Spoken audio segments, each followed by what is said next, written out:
Laundry Station.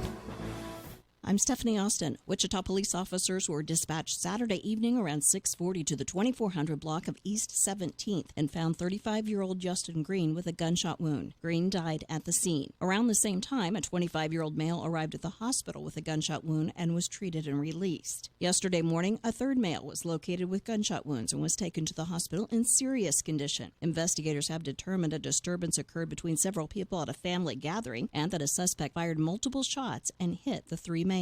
Authorities do not believe this was a random incident. A fatal accident happened yesterday around noon in West Wichita. Near 34th Street North and Ridge Road, a car attempted to turn in front of a Jeep that was driving north on Ridge Road, and the two cars collided. The woman driving the car died from her injuries. She has been identified as 43-year-old Erica Jeromo. Her 10-year-old daughter and a 10-year-old family friend were taken to the hospital with non-life-threatening injuries. Here's Doug Downs with the sports. Kansas City Royals over the weekend split with the Minnesota Twins, getting a 6-1 win yesterday. The Royals are now .500 in their last 10 games. Kansas City will start a 3-game series at Cleveland tonight. 6:10 is the first pitch. The Kansas Jayhawk football team had a big weekend as far as recruiting for the 2020 class. The Jayhawks got 7 commitments over the weekend, bringing their total to 19. That is tied for 20th nationally, according to Rivals.com, and number 2 in the Big 12. From the KGSO Sports Desk, I'm Doug Downs. Shopping Pride Ag Ace Hardware of Maize is actually like reaping all the benefits of many stores, all under one convenient roof. With Pride Ag's already great product lines of Milwaukee, Steel, and Traeger, Pride Ag proudly welcomes the Big Green Egg to its grilling lineup. If you know anything about the Big Green Egg, you already know it's the ultimate cooking experience. Pride Ag has all your grilling accessories also. So much more than a hardware store. Pride Ag Ace Hardware of Maize. Hi, this is Paul Bethel of Suburban Landscape Management of Wichita. We're looking for a few good men and or women to join our team. If you're looking for part-time, summer work, or a full-time employment opportunity with comprehensive benefits package, Suburban Landscape Management wants to visit with you. If you love the outdoors, Suburban Landscape Management of Wichita would like to consider you for hire. It's easy to apply online at slminc.com. That's slminc.com. Suburban Landscape Management is an equal opportunity employer. Liberty Mutual Insurance presents And Doug. Limu, there's a woman threatening to sign up for generic car insurance. Grab your birdseed and let's go. I'm going to sign these papers right here, right now. Ma'am, drop the pen. Liberty Mutual customizes your car insurance, so you only pay for what you need. Thanks, Limu, Emu, and Doug. Don't thank us, thank Liberty Mutual. But also thank us. Liberty, liberty, liberty, liberty. Only pay for what you need at libertymutual.com. Underwritten by Liberty Mutual Insurance Company and affiliates. Equal housing insurer. State laws apply. Now back to the KQAM News Desk.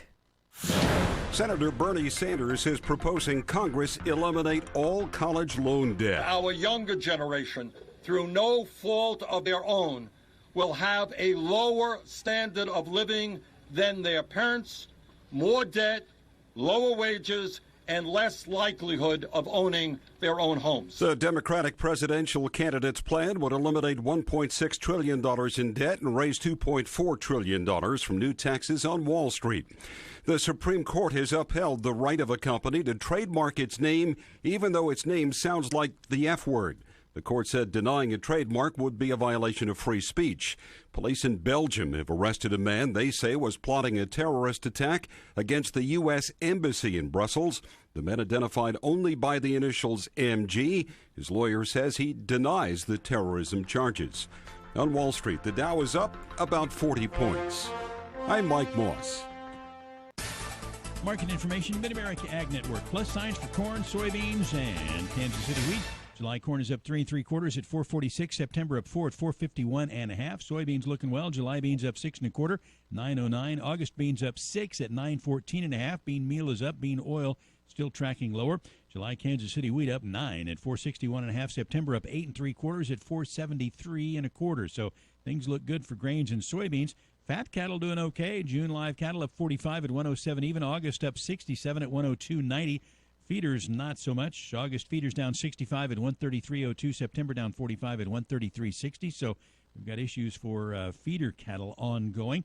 And hogs are sharply lower this morning. July hogs down 135 at 74.90. August hogs down 125 at 76.65. So feeder cattle and hogs having some issues. Live cattle are up. Grains and soybeans doing well. Market update, Mid-America Ag Network. Your local weather on KQAM, brought to you by Jewelry Savers. Conveniently located off K96 on Greenwich Road. The Kansas trusted jewelry source since 1971. Jewelry Savers. Here's your latest forecast on the Big Talker KQAM. For this morning, sunny and 82, clear and 65 tonight, sunny and 89 tomorrow, 30% chance of showers and storms tomorrow night, partly cloudy and 70, sunny and 90 for Wednesday. I'm Amp Harrell, and that's your latest forecast on Wichita's big station, the Big Talker, AM 1480 and 102.5 FM KQAM. At 11:06, it's currently 69 degrees. It's your boy Joe Pags, live after Dave Ramsey, right here on the Big Talker, KQAM. It's time for Reason. That's the nature of the beast right now, so let's talk about conservatism, because we can win when we talk about the ideas. And people can't argue with it, because we win on platform when we actually argue the platform, rather than go into these rhetorical bumper sticker type arguments. You're listening to the Voice of Reason with Andy Hoosier. It's been a long time coming. It's been a long time coming. The boys are back. The boys are back. Yeah, buddy, welcome into the Voice of Reason. It is a Monday, getting things back into gear. I tell you what, there is a correlation. I promise you there is a correlation between the craziness of the world and what's going on in the politics and what's going on outside of politics. There's a correlation between all of it. Politics, unfortunately, runs the world whether you like it or not. Whether you want to admit it or not, whether you want to pay attention to it or not, it runs the world, and it makes things very difficult or very easy for some individuals, no matter where you may be. Hey, welcome into the Voice of Reason, broadcasting live out of the heart of the nation here in Wichita, Kansas, on the Big Talker.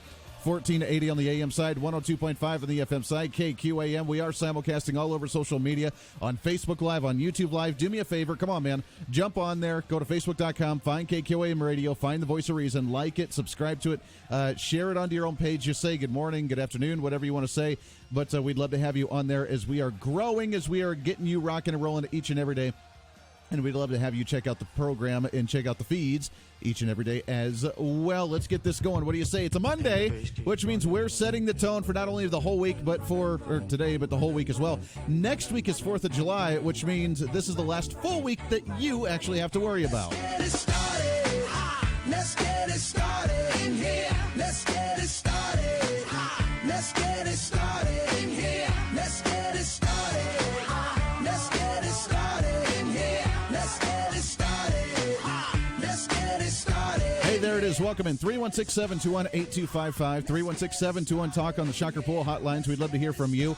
We have a big show coming up today. There are obviously a lot of things that we need to get to on the national front, on the statewide front, and it's funny how the statewide issues correlate with what's going on nationally. So we could talk about two together and have them fit into a nice little box and put the little bow on top, and it all works wonderfully. But I realize there's a correlation between politics and between what's going on in the rest of the nation.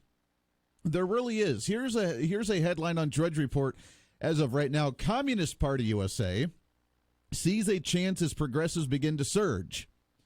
Now, I don't know that the progressives are actually surging. They're definitely very vocal at this time, but I don't know if they're surging as the whole mindset for progressivism and for socialism, which they try and claim that they're not socialist. At the same time, they admit that they're socialist. And then they say, well, communism and fascism is on the other side of the aisle, when the Communist Party seems to be gaining momentum because socialists are doing well. Because here's the question for you. What is the difference between communism and socialism? It's really the kind of the same flavor of the same kind of slushy, right?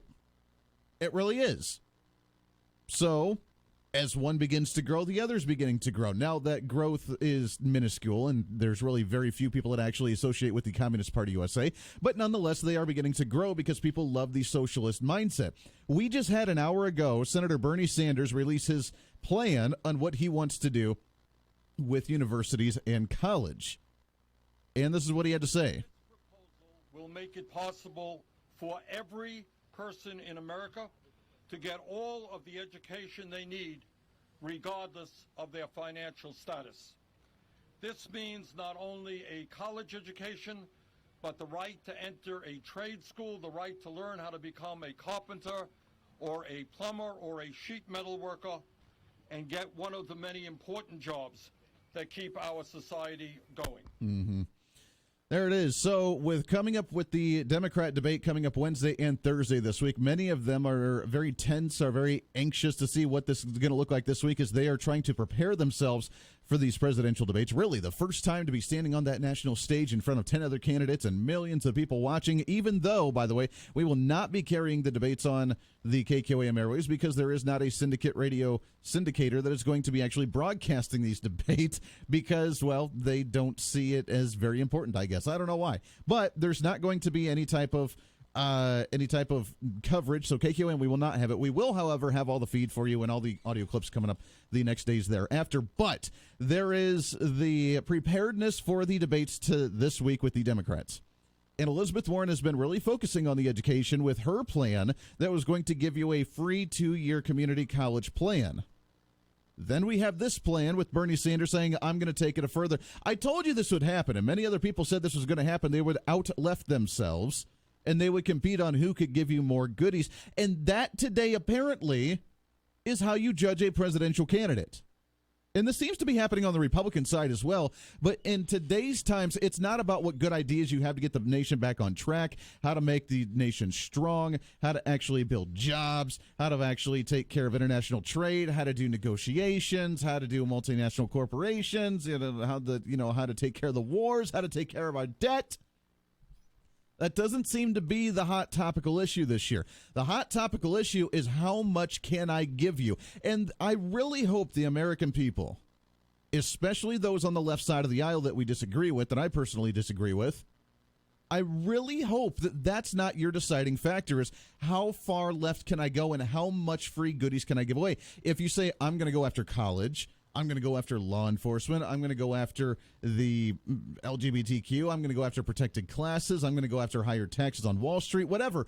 If that's what you gauge yours on, then I'm sorry that you've come to that entitlement phase where you have to live your life in the sense that I'm going to judge my presidential candidate based on what they're going to give me. Boy, how the Democrat Party's changed, right? I mean, John F. Kennedy came out and said, ask not what you can do for your country, but not what your country can do for you, but what you can do for your country, right? What you can do for it, not what your country can do for you. Now it's about this country better do something for me because I want free college. I want entitlements. I want reparations. Because apparently that's what's important in today's time. Is give me. The new American dream, suing somebody, getting the lawsuit, not having to work for your money, but finding ways to have it given to you, whether it's from the government or whether it's through a lawsuit. It's all the entitlement mentality. That's what we need to change today. But Bernie Sanders made this announcement just an hour ago as his big entitlement, free education, giving away and wiping away. Now, look, this is coming from somebody like myself that has $80,000 of student loan debt. So to put this into perspective, I'm not some rich and elite. I don't have a wealth and cash pile of money. I am a millennial. I fit into the category they should be trying to appeal to, saying, I'm going to wipe away your $80,000. It's going to cost you years to pay off. I'm trying to do the Dave Ramsey thing, which if I stay where I'm at right now and do what I'm thinking, I should be paid off in like 4.5 years. 4 years, baby. 4.5 years. I'm done. I'm not going to do this. So I'm doing the Dave Ramsey thing. Why? Because it's my debt. I did it. Government didn't force me to do it. I chose to do that. I could have not gone to college. I could have worked. I could have made money. I could have raced. I could have gone to a community college. I could have worked a little bit here and there in order to pay for college. I could have done it semester by semester. I could have done those things. I didn't. I went to my parents and I said, I want to get as far away as I can because I'm older now and I want my freedom, and I want my space, and I want my party time. I want to go to college, and I want living expenses taken care of through my student loan, and I want to go to an out-of-state college to where they charge at a higher rate, and I want to go there, and I want to party. I didn't really tell them I want to party, but that's what I said. I want to go. I want to go to, I was living in Colorado at the time. I said, I want to go back to Ohio. I want to go to Bowling Green State University. I want to try and go for political science because apparently that's a really good degree. And I want to go there. Then it's going to be, and you know what? They signed off. They probably shouldn't have, but they did. And I went to college, and I did 2 years, and I realized, wow, I've spent a crap ton of money, And I haven't really done anything because I was the chair of the College Republicans, and I was involved in that front. But I didn't really go to classes half the time, and I was partying way too much. And you know what? I'm going to go back to broadcasting school because that's going to make me a lot of money, too. There you go. So this is coming from someone who is a millennial who has gone down that road and who has made mistakes with $80,000 of student loan debt. Now, according to Bernie Sanders' plan, I could have that $80,000 wiped off with his $1.6 trillion of student loan debt that's going to be wiped off the debts from America. I should be the one that's grateful. Thank you, Bernie Sanders. I'm going to vote for you because my debt is going to be wiped away. You know what I'm saying? Are you kidding me? Really? You're just going to wipe away that responsibility? Yeah, I've struggled with it. You know what? I've gone years trying to defer them and do the forbearance and try them back and forth because it was really expensive and I couldn't afford it.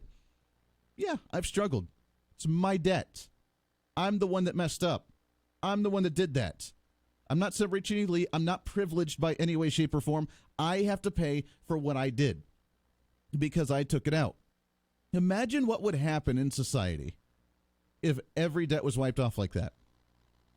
Yeah, people personally might get a little happy. They might get saved some money.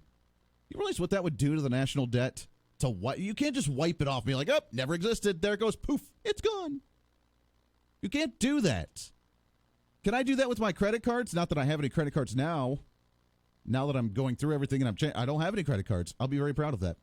I'm the first one to say I'm very proud I do not have any credit cards. But let's say you have some credit cards. Poof, there it is. Gone. There it is. Poof. You can get anything you want. That car that you just wanted to go buy, that's a right. Right? I mean, that's what Bernie Sanders says. That's why education, it's for everybody, baby. We will make a full and complete education a human right in America to which all of our people are entitled. This means making public colleges, universities, and HBCUs tuition-free and debt-free by tripling the work-study program, expanding Pell Grants, and other financial incentives. Today, we are entering a proposal which will allow every person in this country to get all of the education that they need to live out their dreams because they are Americans. They are. I'm sure that's going to fall into the non-Americans as well and the illegal aliens, but that's just a little side note for you. But now education is a right. According to Bernie Sanders, everything is a right. You have the right to go to school. You have the right to get health care. You have the right to wear shoes. You have the right to drink water. You have the right to buy a car. You have the right to buy a house. You have the right to everything. And government's going to give it to you, right? Government's going to give it to you. It is a right across the board. You have the right for the luxuries. You have the right to have 3 vacation homes. Oh, wait a second. No, Bernie Sanders just has that. You have that right. It is a God-given, protected right, right? I mean, do we not go back to the basics of what is a right? Natural rights, God-given rights, life, liberty, and private property, life, liberty, and pursuit of happiness. You have the right for the opportunity. Someone cannot take that away and say you're not allowed to go to college. No one can say that. But you have the opportunity. Doesn't mean it's given to you. It means that you have to go pursue it. That's what a right is. This has gone berserk. Now, it's not going to go anywhere. This is a ridiculous bill, and it's really dumb to even think about. But this is his new hype of, I'm going to stand out from the crowd. I'm falling behind in the polls behind Elizabeth Warren because she's the happy medium between the progressive socialist and the nice even establishment, and this is the nice happy medium. Which I don't know why, because I haven't even heard anything about her. And the media, by the way, losing their minds. They're realizing Bernie Sanders is beginning to fall and slip just a little bit, and they love it. So they're trying to hype this up as well. This is what CNN had to say right before Bernie Sanders went live today. This is a big deal, a big plan on Sanders' part. And it is also part of a broader attempt for him to stave off Elizabeth Warren. As she is surging in the polls, she has either come in close or is at least in second place with Sanders in many of these polls. Warren, of course, has already unveiled her own student debt plan, but her plan is different than Sanders in that there would be some limits to the eligibility of people that could participate in this. There would be income eligibility limits and would also be capped at only $50,000 in debt. Oh, my. There you go. Her plan caps it. Her plan caps debt at $50,000. Her plan still cuts people off based on certain financial limitations. Therefore, she is a financialist. She is a poorist because she did not give it to everybody. Bernie Sanders, this is a big deal. You heard the CNN guy. This is a big deal. This is a really big deal. Bernie Sanders, he is topping the cake right here, baby. No one can come up with a great plan like him. No one can do it as good as he can. He is topping it, baby. He's giving everything away. It's going to be great. I don't know how we're going to pay for it, but hey, you know what? We'll give it away. We'll wipe away $1.6 trillion of debt, the largest consumer debt in the nation. And then, whatever, one of the largest consumer debts in the nation. And then whatever, we'll just give everybody free stuff. We'll just do Pell Grants, and we'll just raise everybody's taxes, and we'll just sink it into the education because it's a God-given right. It's a right for you to get that education. And when everybody has it, then it's virtually really like doesn't even matter. It's not going to be important. So that way you can get that bachelor's degree. You can get that master's degree to go and flip those burgers because everybody's going to have one. So whatever. It's cool. But it's your right. So therefore, we need to, just like inflation. See, this is the perfect example of the inflation, cost of living increases, all this other garbage. They try and say we need the minimum wage increased when they raise it up, and we try and talk about inflation, how it causes inflation and how it raises everything up to where you're really not gaining anything because then everything's just more expensive. That's exactly what's going to happen with college, too. Government is never, I'm going to do it really slow for the other side here to try and understand. Government is never the answer. Never, ever, ever, ever the answer in any way, shape, or form. Got to take a break. We got lots to get to. I have more clips on Bernie Sanders. This even ties down to what's going on in Kansas. Kansas trying to do something with tuition rates here in the state for many universities and trying to appeal to more students to stay here and to come to our universities by trying to change the GPA levels of what you can actually qualify for in order to get into these schools. Is that going to help anything or not? That's up to you. We'll talk about that and how it ties in with the free college, the God-given rights of free college from Bernie Sanders right here on The Voice of Reason. Plus, we have Marilyn Singleton. She is a doctor talking about her latest piece that came out about physician-assisted suicide. Do you agree with it or disagree with it? As that's a really big talking point in the medical industry right now. We'll talk with her at noon today. Other than that, it's open lines to you at 316-721-8255. Happy Monday. Let's get this ball rolling, baby. Come on. This is The Voice of Reason with Andy Hoosier on the Big Talker, KQAM. We know that Google tracks and records a lot of information about each of us. Well, how'd you like to get a copy of everything they know about you? You can. Kim Komando with your Monday Consumer Tech Update, brought to you by SimpliSafe, the best security system for your home, period. Don't live in fear. Get yours at simplysafekim.com. Think about how much you use Google every single day. From YouTube, Gmail, Google Contacts, Docs, Calendar, Photos, Maps, Home, Translate, Chrome, Drive, and then a bunch more.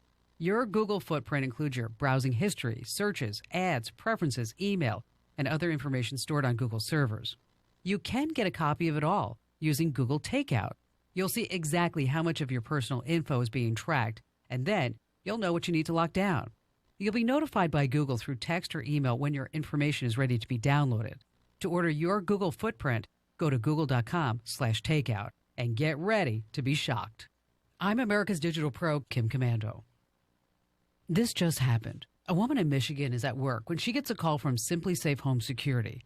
Her home alarm has been tripped, and they tell her, there's a man in your house. She says it's probably just her landlord, but SimpliSafe is watching it unfold through her security camera. This guy broke in, they say. He's fending off your dog with a lamp. They made sure she knew what was going on in her home. This is what SimpliSafe does. It's always on the job. The dog and the homeowner are safe. And police now have the video evidence of what this guy looks like. SimpliSafe protects your home with 24/7 professional monitoring. SimpliSafe has no contract, hidden fees, or fine print. And their around-the-clock monitoring is just $15 a month. Don't wait. Order your security system today at simplysafekim.com and get a 60-day money-back guarantee. Plus, you're going to get free shipping and free returns. That's simplysafekim.com. simplysafekim.com. Hi, it's Kevin Carr. In a world of politics, work, social media, family, and other distractions, sometimes you just need a break. That's where I come in. Join me every Saturday for Fat Guys at the Movies, right here on the Big Talker, KQAM. We'll talk new movie releases, entertainment news, what you might have missed at the theater, and what lost classics you can catch up on in your home cinema. It's Fat Guys at the Movies with me, Kevin Carr. And it's all right here on the Big Talker, 1480 AM and 1025 FM, KQAM. You're sitting having your morning coffee, looking out at what used to be a real nice deck. So what to do? Tens of thousands of dollars to replace it? I'm Bob Tracy with Wood Savers. We've been helping people in Wichita and South Central Kansas for 3 decades. When it comes to your deck, fence, or cedar sided home, we're the cost-effective answer to replacement. We do all repairs, along with cleaning, sealing, and staining the wood. For a free estimate, call Wood Savers at 316-831-9300 or learn more online at woodsaversinc.com. It's Mary from Wildwood Cellars. Our pure elderberry concentrate is especially popular this time of the year, and people ask us what makes ours so much better than the rest, and I have to say it's how we make it, so that none of the good properties of the elderberries are ever lost. Nothing is ever dehydrated, and we add nothing to it. No sugars, syrups, alcohols, additives, or preservatives, just pure concentrated elderberry with less than 1 gram of carb or sugar, so you can take it straight or add it to any juice or drink of your choice. Online at wildwoodsellers.com. It's finally time to get out and enjoy the weather, and there's no better way than in your very own swimming pool from Shocker Pools. Shocker Pools has been providing fun in backyards in and around Wichita for years, and they can design a pool to fit your backyard and budget. Get online at shockerpools.com. Check out their gallery, then give them a call to discuss how a new pool can be a part of your home. If you already have a pool and are looking for chemicals, pool toys, or anything that can enhance your summer fun, stop by Shocker Pools today, just north of Central on Webb Road. If a hot tub's more your style, see their selection of Dimension 1 hot tubs, only at Shocker Pools. Live in local mornings, right here on the Big Talker, 1480 AM and 1025 FM.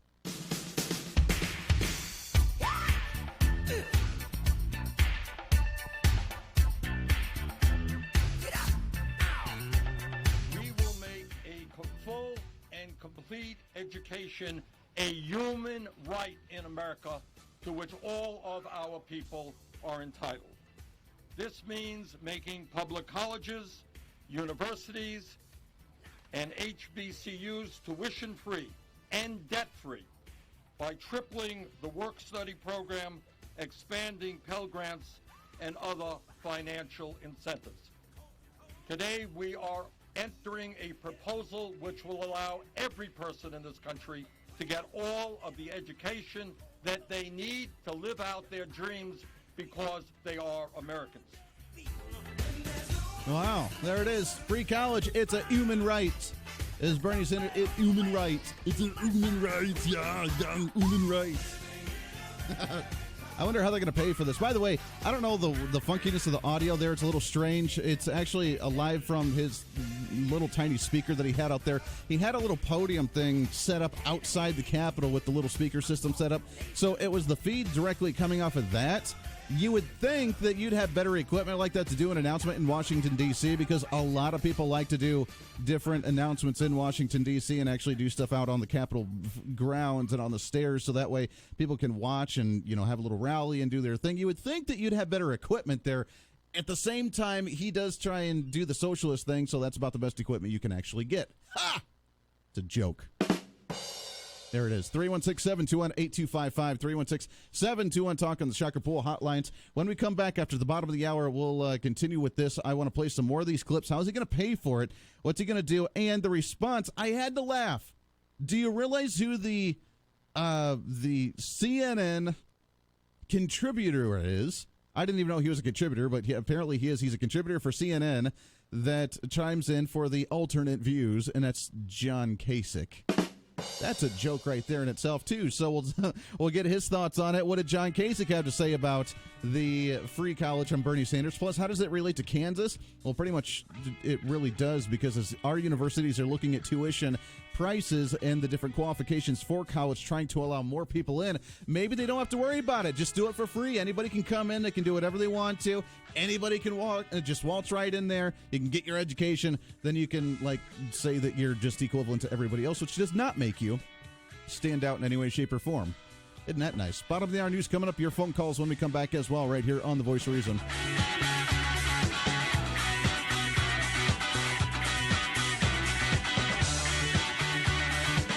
Here's the latest from the KQAM News Center.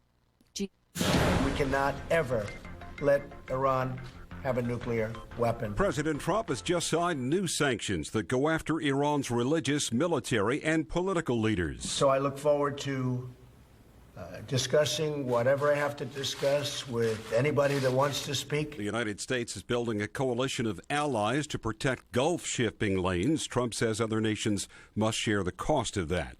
House Speaker Pelosi says she's glad the president has delayed those raids on immigrants who've gotten deportation notices. You cannot be breaking up families.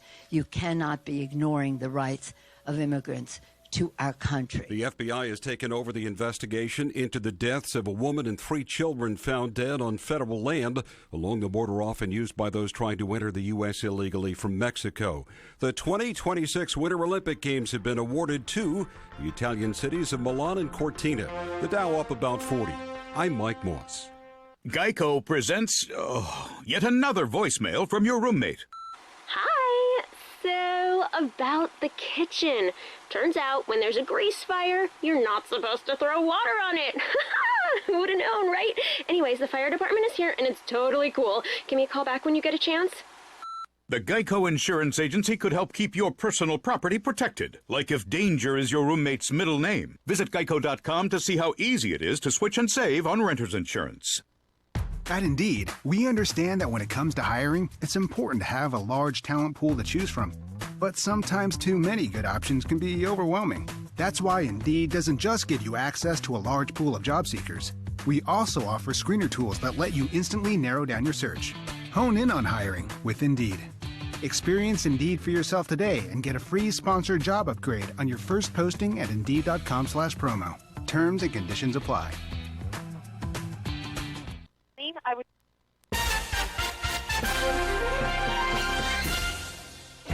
Mid-America Network News. An earthquake shook the ground in north-central Kansas early Saturday morning. According to the U.S. Geological Survey, the earthquake struck around 4 a.m. It was centered about 7 miles west of Plainville, that's north of Hayes.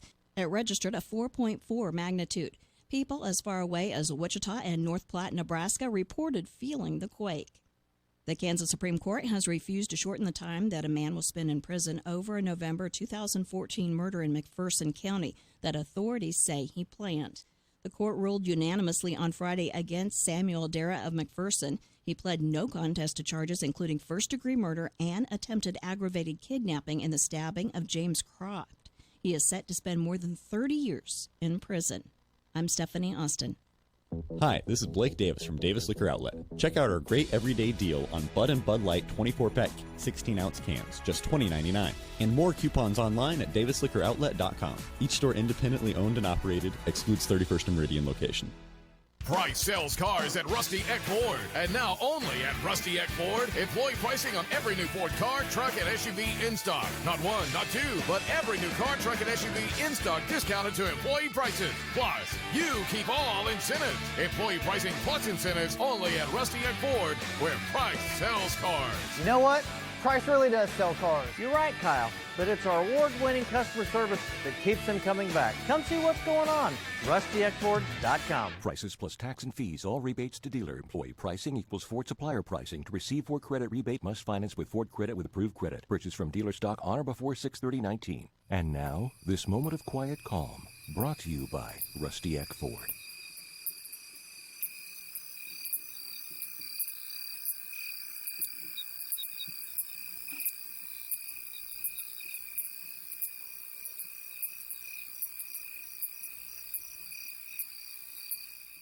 Hi, this is Blake Davis. And this is Brian Davis. And we've got these summer specials at Davis Liquor Outlet. Seagram's Gin, 1.75 liter, $17.49. And Tito's Vodka, 1.75 liter, $29.99. Davis Liquor Outlet. Each store independently owned and operated, excludes 31st and Meridian location.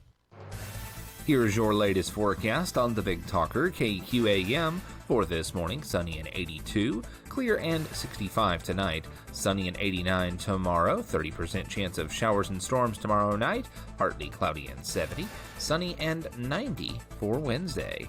I'm Amp Harrell, and that's your latest forecast on Wichita's big station, the Big Talker, AM 1480 and 102.5 FM KQAM. At 11:35, it's currently 69 degrees. I'm America's Digital Pro, Kim Commando. Join me Sundays 11 to 2 right here on the Big Talker, KQAM. Now back to the Voice of Reason with Andy Hooser.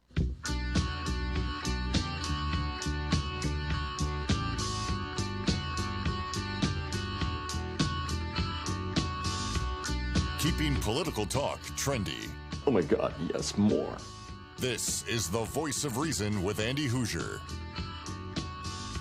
35 minutes past the hour. Welcome into the Voice of Reason right here on the Big Talker, KQAM. Hey, do me a favor. Please go on there. Go on to Facebook. Go on to social media and like the live feed. Share it onto your own page or just say good afternoon. Say hi, Andy. Or you're a jerk, Andy. Or I don't like your tone, Andy. Or whatever it may be. I don't care. Just go on, leave a comment. Share it onto your own page. Do something. We appreciate that very much as we are still getting established.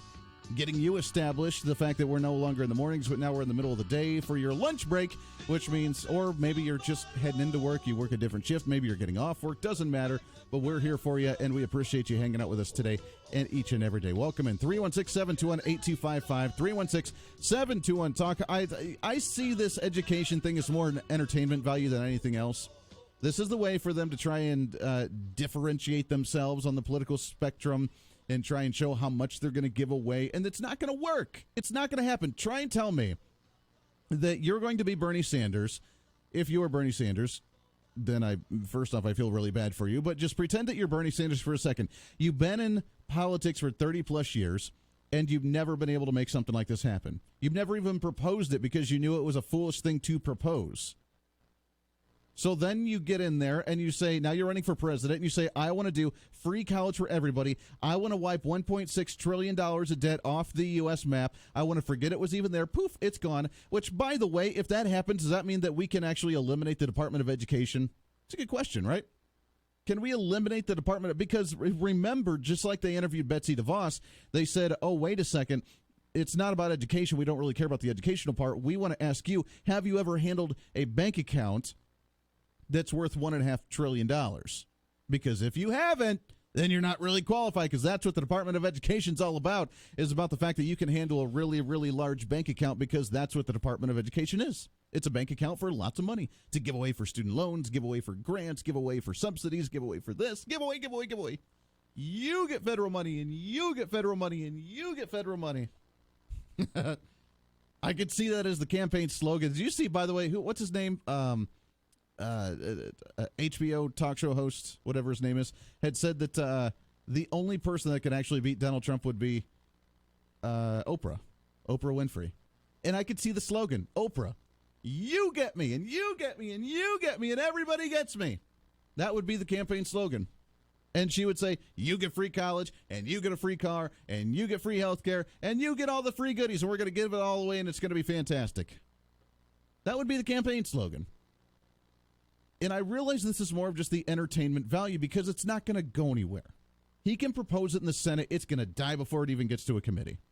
He can become president, and he can try and advocate for Congress to do it, and it's going to die before it even gets out of there. He's going to propose a budget. If he became president, God forbid, he proposes a budget for the federal government, and it's going to die. They're not even going to look at it. It's never going to go anywhere. This is nothing more than entertainment value for us, because it's a really, really, really dumb idea. And if you like the free college thing and wiping away your college debt, then let me ask you a question. Whose responsibility is that? Is it the government's, or is it yours? Andy, it's really expensive. So go to a 2-year community college and then work your way up. Many people do it. I should have done that. I was the dummy that's not, and that's why this is the perfect example.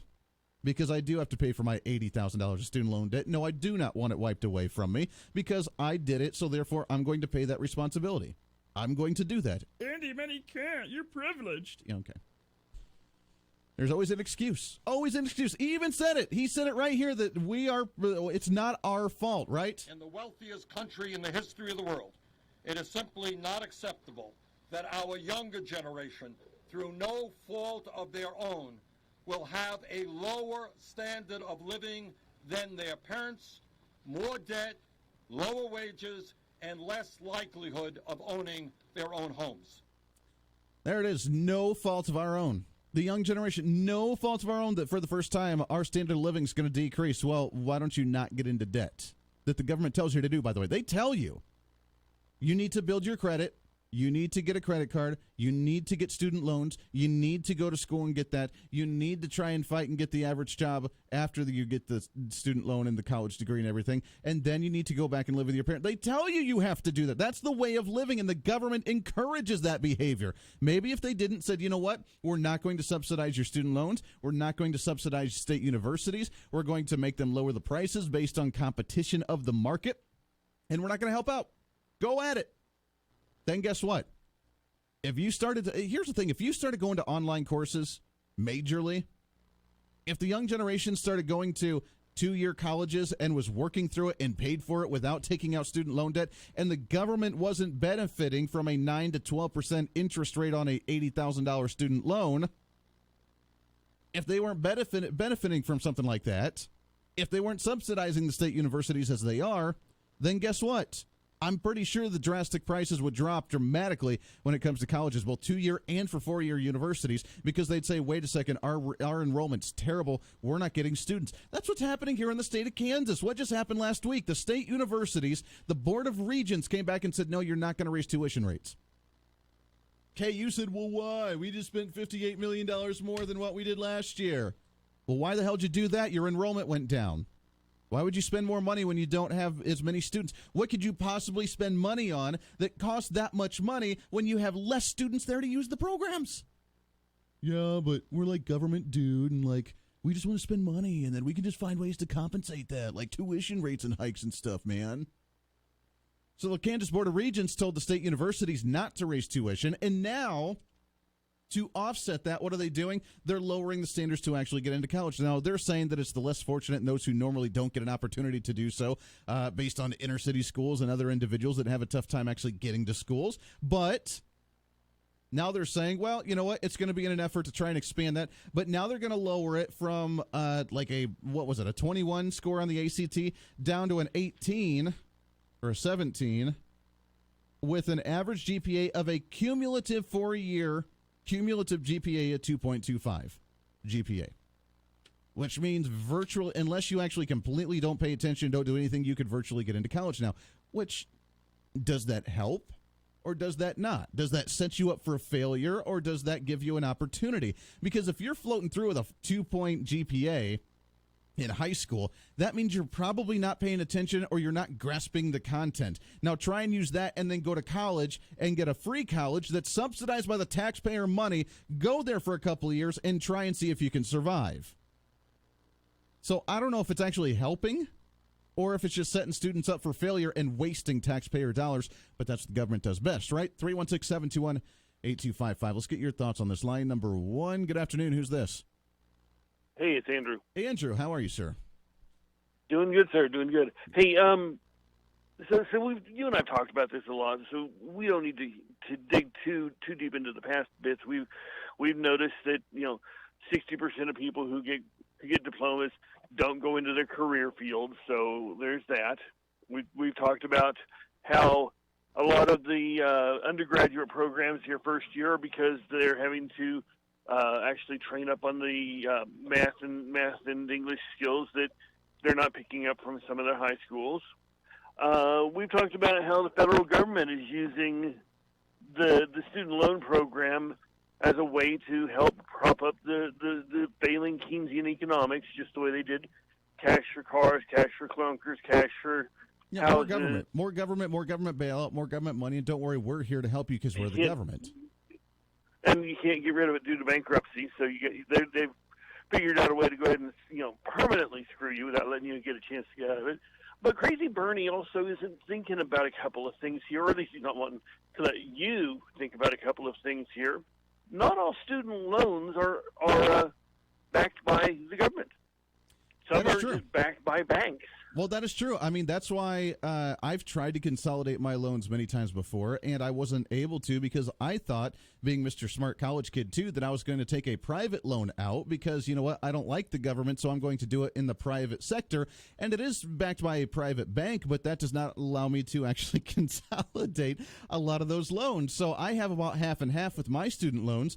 And you're right, and a lot of those are not backed. But he wants to wipe out private student loans as much as he does federally subsidized student loans, which means now all the banks that have a whole bunch of money invested into student loans that they've loaned to different individuals, that's going to be wiped away, which means that's going to shut down a crap ton of banks too. Just created a massive banking crisis, and one of the but then what happened? But Drew, let's take that to the next level. He just created a banking crisis by wiping out debts that banks have privately insured debts to a student loan to individuals, millions and millions and millions of dollars on the private banks that they said we will give you this money if you pay it back with some interest and we make a profit off it. You wipe all that out, you create a financial crisis. Then what's he going to do? Oh, there's a financial crisis. It's time for another government bailout. He's going to do a new deal, an FDR new-size deal, greater than even Barack Obama had done, greater than what George W. Bush had done, greater than we've ever seen in existence. As the next step to his nice little socialist thing is, we just destroyed half of the banks with their private student loans that they've taken out to individuals. Now we're going to bail them out by doing a massive bloated stimulus bill in this nation to try and compensate for that because, remember, they're too big to fail. And a little whipped cream and cherry on the top of that, one of the largest industries right now in America is debt recovery, specifically student loan debt recovery. Sure. You just put all those guys out of business, and what are you doing now when you're unemployed? They can go to college. Yeah, that's right. It is astronomical. Drew, I appreciate that. You're absolutely right. It is astronomical to think that this is what would actually be a good idea. And those that don't necessarily pay attention to politics too much will be like, oh my gosh, that sounds so great. You can get rid of your debt and you can do it's going to be fantastic. Do you realize that this is going to completely overhaul the entire financial system with the largest amount of consumer debt being student loans and credit cards and mortgages? But those three, student loans, and they're number one or number two, I forget which one. To wipe that off from the government that's making money off of that's no longer going to see that revenue coming in, from the private sector, the banks and the different corporations that are loaning out money for student loans, for the debt collectors that are going after individuals with student loans, to wipe all of that out, you would cause the largest upheaval of the financial system in America in its existence. And then what do? Well, you know what? The system's failing. We got to have more government because look at that. The capitalist system's crumbling. Look at what we got to do. Look a little bit deeper here. This is ridiculous. And who's going to pay for it, by the way? Who will pay for this? 10 years ago, the United States government bailed out Wall Street after their greed, their recklessness, and their illegal behavior drove us into the worst recession in modern history. Today, the major Wall Street banks are larger than ever. Their profits are soaring, and their CEOs receive huge compensation packages. Our proposal, which costs $2.2 trillion over 10 years, will be fully paid for by a tax on Wall Street speculation, similar to what exists in dozens of countries around the world. The American people bailed out Wall Street. Now it is time for Wall Street to come to the aid of the middle class of this country. Hate the Wall Street, man. Hate Wall Street. They're making all the money.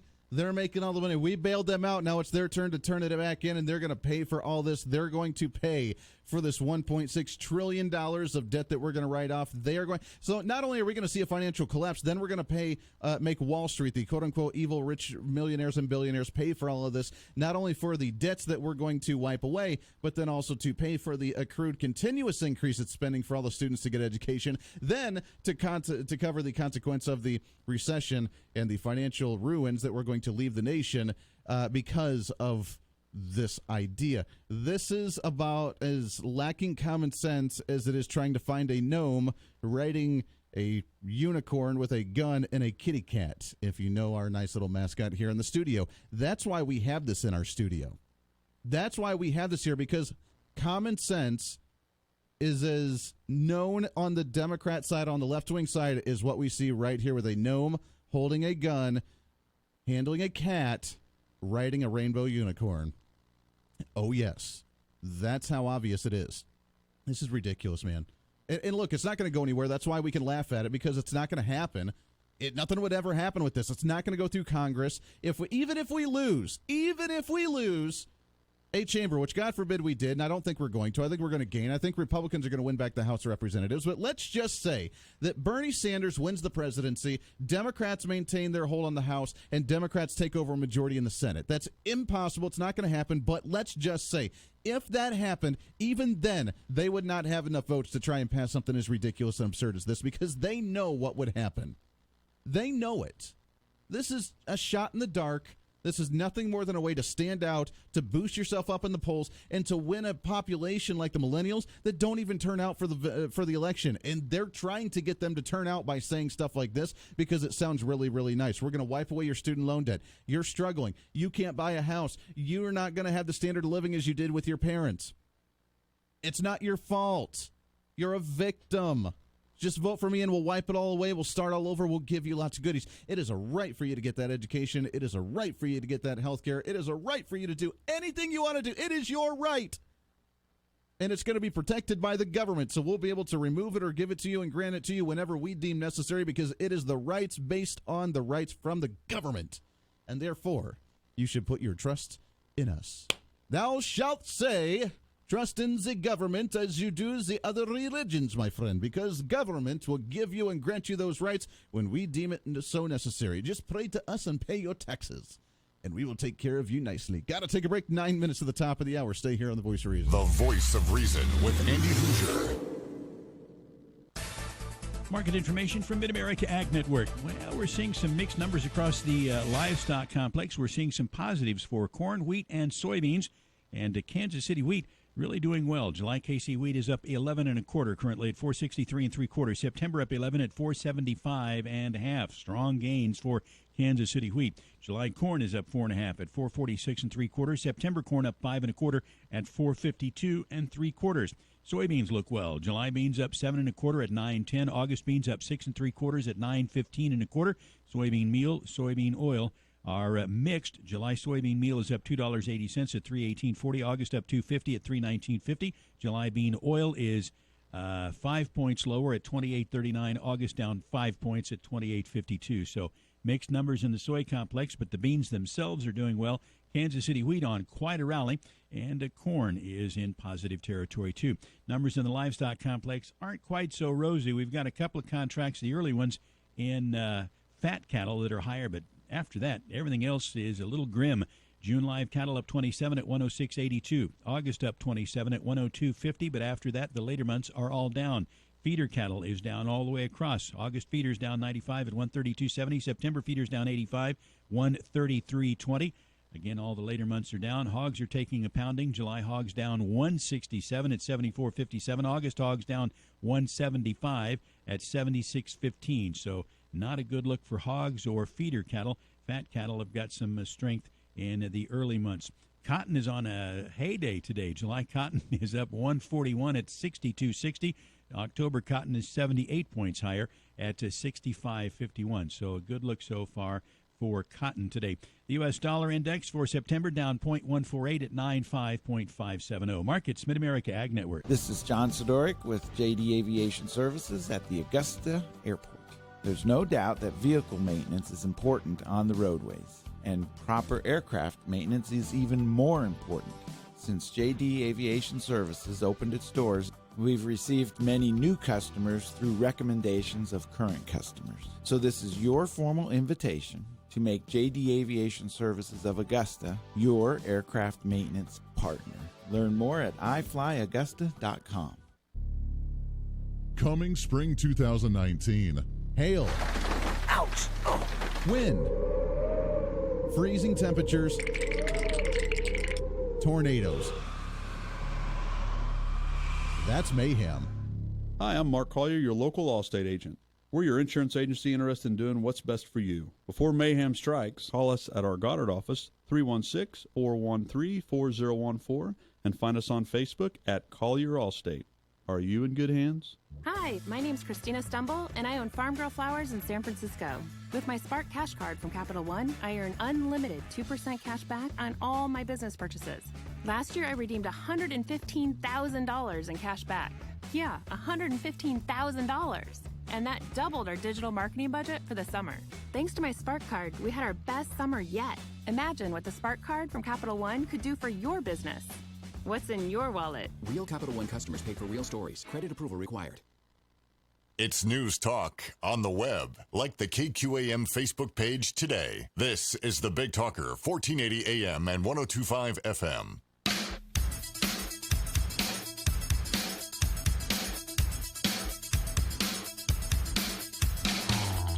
Soak it up, my friends. The announcement from Bernie Sanders today is the announcement of his resignation from wanting to run for president.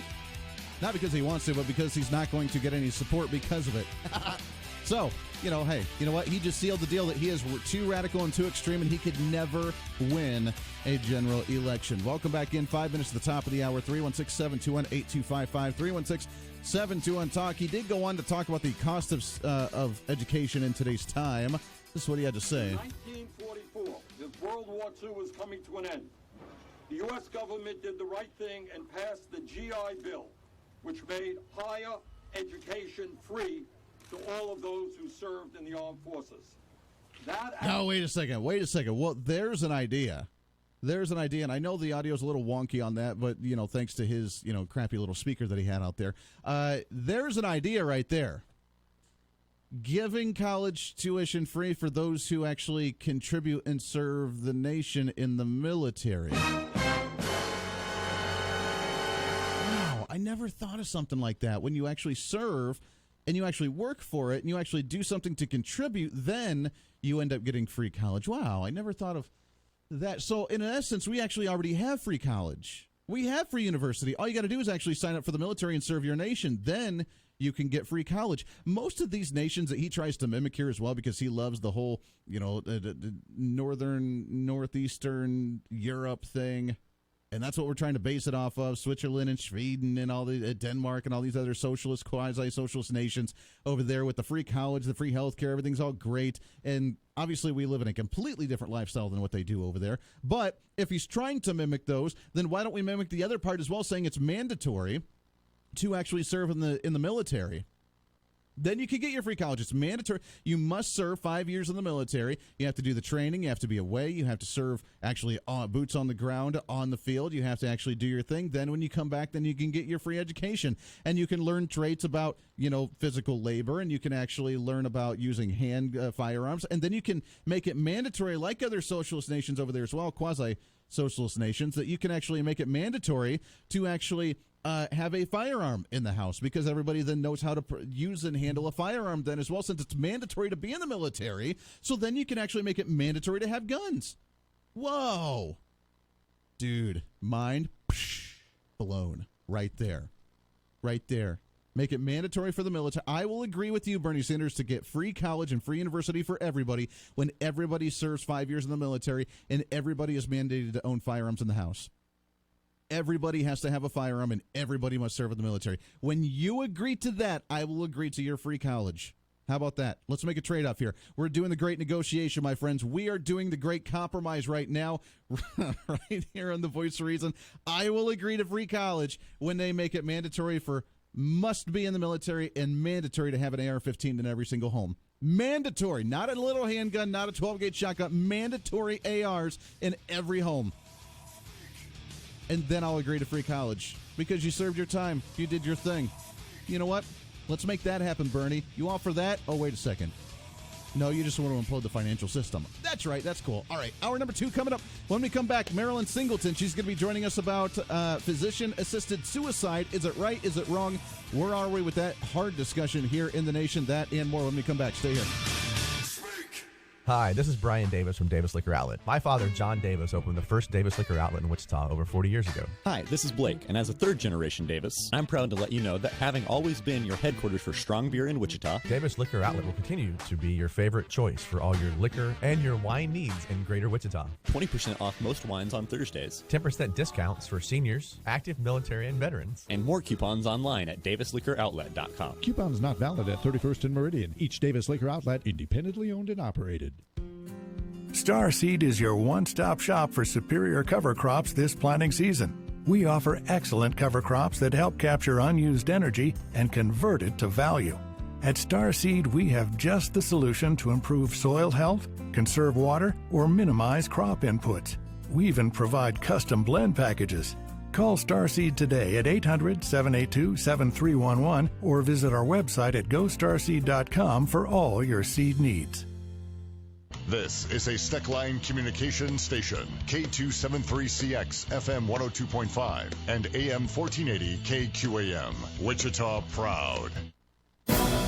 It's time for your latest news from the KQAM News Center. Brought to you by Augusta Flight Center, with the largest and most diverse fleet of rental aircraft in central Kansas. Learn more at iflyaugusta.com.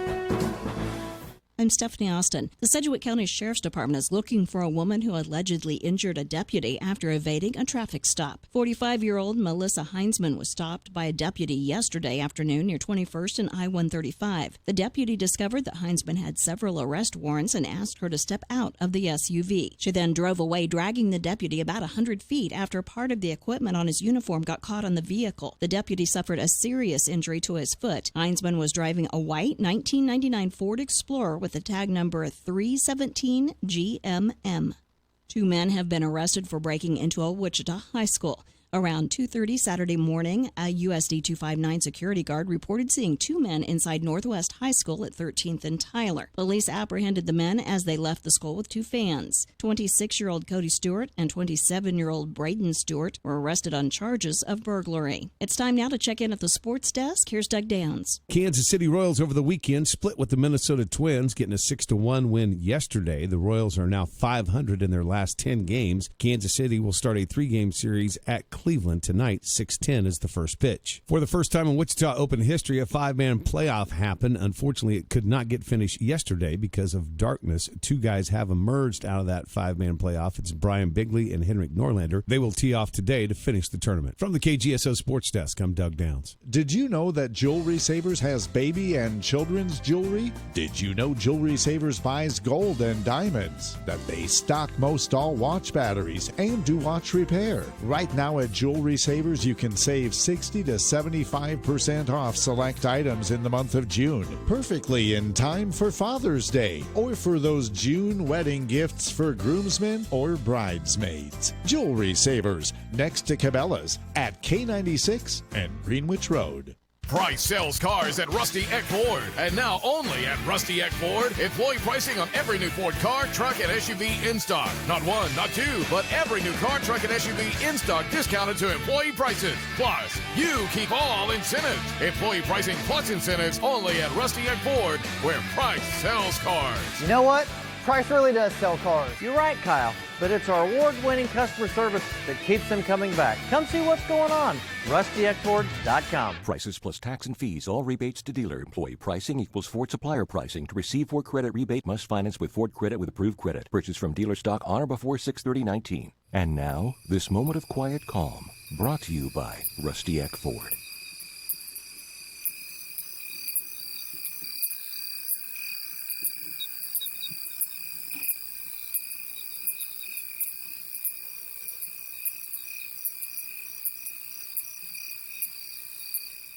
The latest news from the Big Talker, KQAM. We cannot ever let Iran have a nuclear weapon. President Trump has just signed new sanctions that go after Iran's religious, military, and political leaders. So I look forward to discussing whatever I have to discuss with anybody that wants to speak. The United States is building a coalition of allies to protect Gulf shipping lanes. Trump says other nations must share the cost of that. House Speaker Pelosi says she's glad the president has delayed those raids on immigrants who've gotten deportation notices. You cannot be breaking up families. You cannot be ignoring the rights of immigrants to our country. The FBI has taken over the investigation into the deaths of a woman and 3 children found dead on federal land along the border often used by those trying to enter the U.S. illegally from Mexico. The 2026 Winter Olympic Games have been awarded to the Italian cities of Milan and Cortina. The Dow up about 40. I'm Mike Moss. Market information, Mid-America Ag Network. Really good going for Kansas City wheat right now. July KC wheat is up 12 at 464 3/4. September up 11 3/4 at 476 1/4. A good look there. July corn is up 5, 447 1/4. September up 5 1/4 at 452 3/4. Soybeans doing nicely. July beans up 7 3/4 at 910 1/2. August beans up 7 3/4 at 916 1/4. Bean meal is up. Bean oil is down. Things in the livestock complex not so good. June live cattle up a nickel at 106.60, but that's the end of the good news. Everything else is lower after that. August feeders down 187 at 131.80. Again, all the later months are down. Hogs are not doing well. July hogs down 205 at 74.20. Again, the back months are all on the downside, so not a good look for the most part across the livestock complex. June gold up $17.90 currently at $14.10. Market update, Mid-America Ag Network. Your local weather on KQAM. Brought to you by Derby Mattress. No dancing animals, no gimmicks. Your locally owned hometown mattress store at 105 South Baltimore in Derby. Here's your latest forecast on the Big Talker, KQAM. Sunny skies this afternoon, breezy at times, high today near 84. Clear overnight with a low of 66. Mostly sunny tomorrow, high near 90. Windy at times, with gusts up to 21 miles per hour, high temperature of 90. I'm Rich Summers, and that's your latest forecast on Wichita's big station. The Big Talker, AM 1480 and 102.5 FM KQAM. At 12:06, it's currently 69 degrees. Morning news with Rick Everett, here on the Big Talker, 1480 AM and 102.5 FM KQAM. It's time for Reason. That's the nature of the beast right now, so let's talk about conservatism, because we can win when we talk about the ideas. And people can't argue with it, because we win on platform when we actually argue the platform, rather than go into these rhetorical bumper sticker type arguments. You're listening to the Voice of Reason with Andy Hoosier. It's been a long time coming. It's been a long time coming. The boys are back. Yeah, buddy, welcome into the Voice of Reason. It's hour number 2 of the Voice of Reason, broadcasting live out of the heart of the nation here in Wichita, Kansas on the Big Talker, 1480 on the AM side, 102.5 on the FM side, KQAM. We are simulcasting all over social media, Facebook Live, YouTube Live. Go to youtube.com, find KQAM Radio. Please go on there, like it, share it. Leave a comment, say hi, say you're a jerk. I don't really care. Just comment on there one way or another. Share it onto your own pages. We'd love to see from you, hear from you on those. Let's get into it. It's a Monday, baby. Let's get this ball rolling, setting the tone for the rest of the day, also the rest of the week. Next week's a holiday, which you finally made it to another holiday, so kudos to you on that one. Let's keep this ball rolling, baby. Come on. Let's get it started. Let's get it started in here. Let's get it started. Let's get it started in here. Let's get it started. Let's get it started in here. Let's get it started. Let's get it started. Hey, there it is, 316-721-8255, 316-721-TALK if you want to join into the program. I'd love to hear from you today. Big stuff going on. Brian Fry, Wichita City Council member, not able to join today. We'll get him on hopefully next week as he's traveling back from Denver, Colorado, so he can give us the experience of what's happening out yonder. But I'm really excited. It's open lines to you at 316-721-8255. I'm really excited about a lot of the stuff going on this week. It's a big week in the world of politics, and we'll get to as much of it as we possibly can. Although I want to shift gears a little bit. Last hour we had fun with the college thing, with Bernie Sanders wanting to give away the free college, free universities, and wiping away the $1.6 trillion in debt, which I'm sure our next guest could probably comment on that as well, going through medical school and seeing how expensive that could be. And, should that be actually free? So may have to ask that one. But I want to shift gears for just a second, as the medical issues seem to be a hot topic in the world of politics, with Medicaid expansion potentially happening here in Kansas, and as we become more centralized with our healthcare industry. And do you remember way back when? What was his name? Dr. Death and the assisted suicide. And it's been a really controversial topic for a long time about whether we should have the right to do that, whether it's actual murder or whether it's they have a terminally ill disease, they don't want to live anymore, they don't want to suffer, they don't want to be hooked to machines, and they ask for the plug to be pulled intentionally. Is that murder, or is that actually assisting somebody? And it's a really deep moral dilemma for many individuals on what side of the aisle. And I don't want to get into a bickering on it, but I do want to understand a little bit more on how we've actually transitioned in society, because I'm conflicted on this one. I really am. I don't like the idea of a quote-unquote murder, of ending somebody's life. At the same time, if I was in that position, I've said this many times before, that I do not want to be going by connected on machines. I kind of like the old natural kind of way, that if I'm no longer able to, take care of myself, then I don't really want to be around anymore. So to talk about all that and more, I'm really excited to have her on the program. She is a board-certified anesthesiologist, also president of the Association of American Physicians and Surgeons. I'm excited to have on Dr. Marilyn Singleton with us here. Marilyn, how are you today? I am just fine, even though it's such a terrible topic to have to talk about. And it's a really difficult topic to talk about, for sure. And with your latest piece, The Morality of Life and Death in Doctors, as you kind of dive into this a little bit, let's start off by asking, have we seen a bit of a transition or maybe acceptance in the topic of physician-assisted suicides in the nation?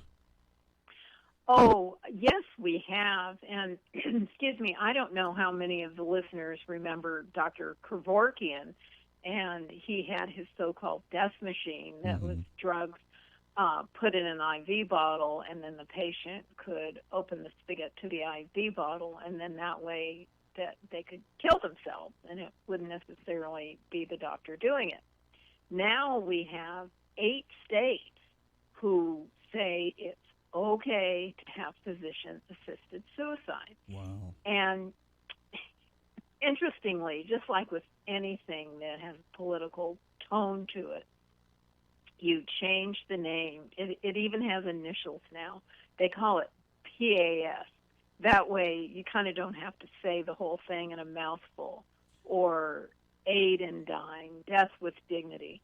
And that just tries to normalize it. And the real question is, what does the oath of Hippocrates mean to doctors? Mm-hmm. We are told not to harm our patients, and on one hand, killing them is certainly harm.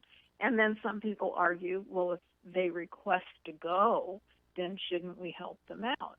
Sure. Well, there's some problems with this, because one, like for example, in the law that was just passed in New Jersey, they say the patient has to have counseling. Well, they only require one visit, if I'm reading the law correctly, to a counselor of some sort, psychologist, psychiatrist. Well, patients have problems that can't be resolved in one visit. And this is different from what you had said about not wanting to be kept alive on tubes and on a ventilator, and if your mind was gone, whether a coma or demented or whatever, that's one thing, versus having somebody who's a completely present human being saying, doctor, help me kill myself. Sure. And then you have to go back to, why do they want to kill themselves? Some people are depressed, and they may have very good reason to be depressed, but is there more you can do in that regard? Some people are in pain, and is there more you can do to relieve their pain? Every year there's more and more tools in the armamentarium for pain control. As an anesthesiologist, I've just seen them go from dilaudid pills all the way to implantable devices that shoot out amounts of pain medication directly to the site of the pain. And so, yes, it is a difficult problem. I don't think I would do it, and people have certainly asked. And you just say, well, why don't you think about this a little bit more? Sure. And one thing I always say, death is irreversible. So it really has to be treaded very, very lightly. It really does. And as you mentioned, there's so many different directions to go with this. I mean, if they're depressed, then if they need it, and like these 8 states that have legalized this to some degree, I mean, what are the standards here? Is it just based on their comments? Are they? I mean, how do you verify that they're in the right state of mind to actually make sure that what they're saying is legit, or is it just the medication talking, or the depression that they're talking of, and to be able to get them out of the depression? And then I guess on the doctor's side, it's the difficulty of the, like you said, the Hippocratic Oath is you want to take care of your patients. Is it taking care of them by making them suffer as they are, or is it, the taking care of them of helping them end the pain and the suffering to be over to the other side, whatever they believe in at that degree? I mean, there's so many fine lines that you have to walk on something like this. That's right. And the other problem that you see more and more now, most of these laws say you have to have a second opinion, that a second doctor has to say the person only has 6 months to live or somehow terminal. But most of the time, the doctor doesn't even know the patient. They don't know their family. They don't know the situation. And all too many times, and I used to see this working in the ICU, that family members who patients haven't seen in who knows how long, family members who never had them over to dinner, suddenly are jumping in and are the keepers of all knowledge about what this person wants. Mm-hmm. And that always irritated me. And sometimes I would even ask them. I'd say, well, did you ever ask Granny over for dinner? Did you ever go visit? And they kind of look at me like, ooh, Yeah. How dare you? But it's like, then how dare you come in and tell me what they want? Sure. You don't really even know them. And so there's other social factors that go in, and not to be jaded, but you do have to look at the motivation of certain folks involved in the process. How sad. It's sad that you have to worry about that. And you're right. I mean, to even do vetting of your own family members of, they have a great inheritance, so let's go ahead and just end them. They don't want to suffer anymore because I know that. So let's go ahead and get to, what they had to offer at the end of it. The fact that you have to worry about that, and that's a factor in this, is really sad as well. So talk about some of the standards from these 8 states so far. I mean, if someone was in a hospital bed and came to you and said, I don't want to live anymore. Can you please help me just end this? Put a little bit more of that dose of that morphine in there. Just make me feel better and just let me go to sleep. I mean, what are the standards in order for you to have to do that?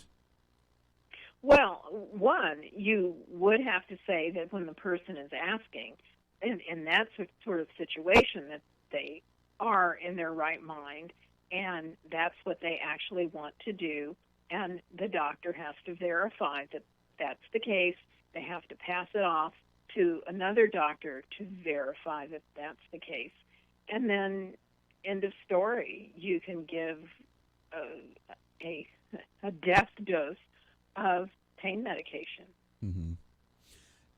Does there have to be any other type of legality or signature or something on there as well? Because I remember even during the videos, and I remember seeing, I was young, I'm 30, so I was on kind of the tail end of those videos from quote-unquote Dr. Death and doing those assistads, but there was the videos of the patient saying, I give him consent to do so, and I think it's okay because I want to end my life. Is there any type of that in these states where they've legalized this as well? Or else, I mean, have there been situations so far of an anesthesiologist going in and be like, oops, I gave them too much, they wanted to end it, and, they told me, they gave me verbal verification to do this, so I think it's okay? Or are there other steps and procedures to make sure this is okay?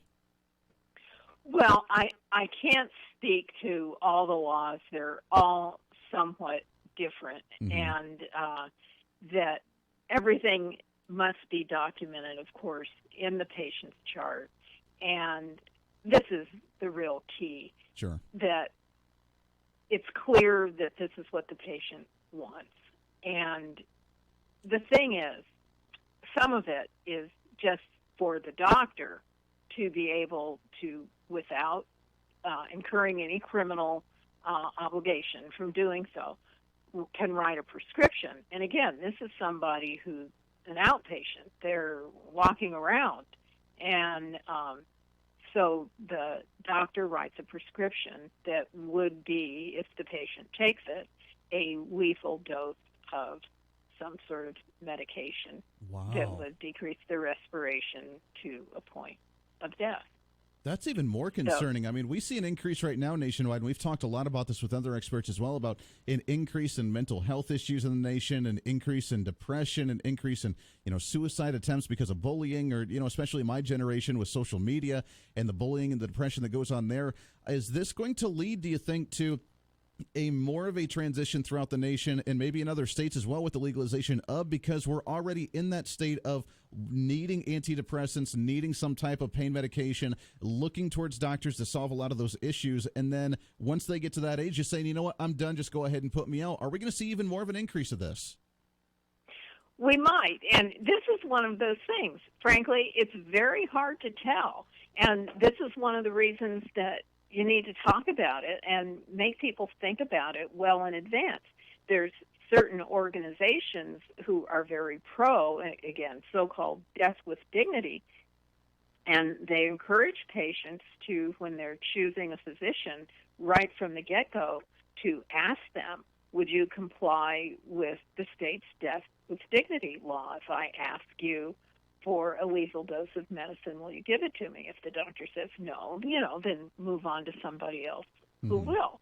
And the Catholic hospital system here in California has put on paper that they will not condone physician-assisted suicide.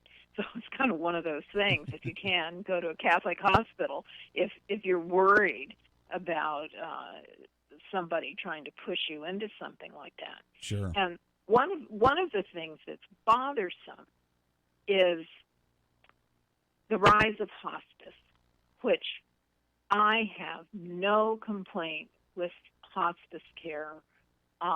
It's a wonderful thing, and there's so many patients who really, really benefit from having this kind of care in their life when they are ill or when they are very elderly. Sure. But what has changed in that regard, and I had it personally happen with my mother when she was 85, who went in the hospital with pneumonia, and the first person in the room was the hospice social worker.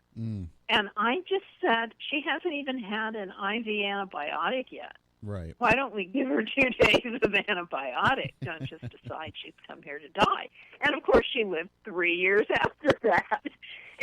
So it's kind of all part of the whole picture. If people feel like they're being pushed into hospice too soon, and now they even have a whole category of people who are hospice survivors, i.e., you didn't die in the 6 months that you were supposed to get on hospice. And so it makes you wonder, we should not have hospice survivors.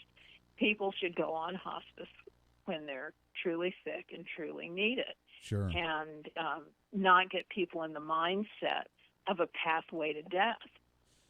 Wow, we're talking with Dr. Marilyn Singleton, the morality of life and death and doctors. We got just about a minute or so left, but let's shift gears. And last question for you, for the other side of the spectrum. And you mentioned the Catholic churches in California that are signing off saying they're not going to be part of this. The religious part of this is really heavy when it comes to, are we ending someone's life or are we helping them pass on, sort of thing. Let's go to the other side of the spectrum. Let's talk about the abortion and the big national debate that we have with abortion right now as well, with ending a life before it begins to be created or grow or become dependent or whatever, however we want to look at it, where that line of definition actually is. Is there a correlation right now with maybe a value or a quote-unquote lack thereof of life, whether it's the beginning of life or the end of life? And does that tie in together here? I definitely believe it does, that it becomes a culture of not respecting life, no matter which side it is, the beginning or the end of life. And this has been going on for several years. And when you complain about these kids who go out and kill somebody for a pair of shoes and all that, and you think, well, why not? They see it on the news, they see it in TV shows or whatever, that life is being taken willy-nilly and sometimes without visible remorse. And that's what's really sad. And certainly people who have abortions, for the most part, it's a difficult decision and certainly not something that people should go around wearing T-shirts like, some group had for a while. I had an abortion and I'm proud of it. I mean, my goodness, no. That and we have the science that shows that it's a baby. It's not just a clump of wobbly cells. Sure. People call it a baby when they want it to be a baby. And so we just have to admit the truth. It's a baby, and somebody has decided to do something else with it other than have it. There's definitely a deeper issue there on both fronts, both at the beginning and at the end of it. And it's a very interesting conversation. As you mentioned, many states now beginning to warm up to the idea of the PAS, the physician-assisted suicide. It's Dr. Marilyn Singleton, the Morality of Life and Death and Doctors. Marilyn, we really appreciate the time. It's a fascinating topic. We'd love to get you back on the show later on to talk some more about it. Okay, well, thank you so much for having me. Absolutely. Thank you. We really appreciate that. That's Dr. Marilyn Singleton right there. We'll take a break. We'll get your phone calls when we come back. Get your thoughts on this. A very interesting topic for sure, as it's something that's definitely making its way into the national spotlight. Got to take a break. 25 minutes past the hour here on The Voice of Reason. The Voice of Reason with Andy Hoosier on the Big Talker, KQAM. Ag News Harvest Update from Mid-America Ag Network. I'm Craig Mead. Well, farmers in south central Kansas tried to get some wheat harvested Saturday afternoon before a series of storms with heavy rains rolled through the area.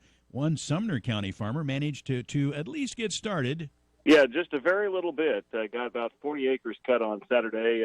Just one field that got cutting on, and about as far as we got before the rain came in. Of course, also focused on still trying to get some planting done, too. Phil White farms near Wellington, Kansas. He says planting season has been tough this year. Get it in slowly but surely, and that's really kind of the focus of a lot of farmers here in this area, just focused on getting some of that row crop in while there's still a chance to do that. But when you get maybe 2 or 3 good running days every couple of weeks, it's hard to make much progress with that either. Well, now on that 40 acres or so that you did get out, how was it on numbers?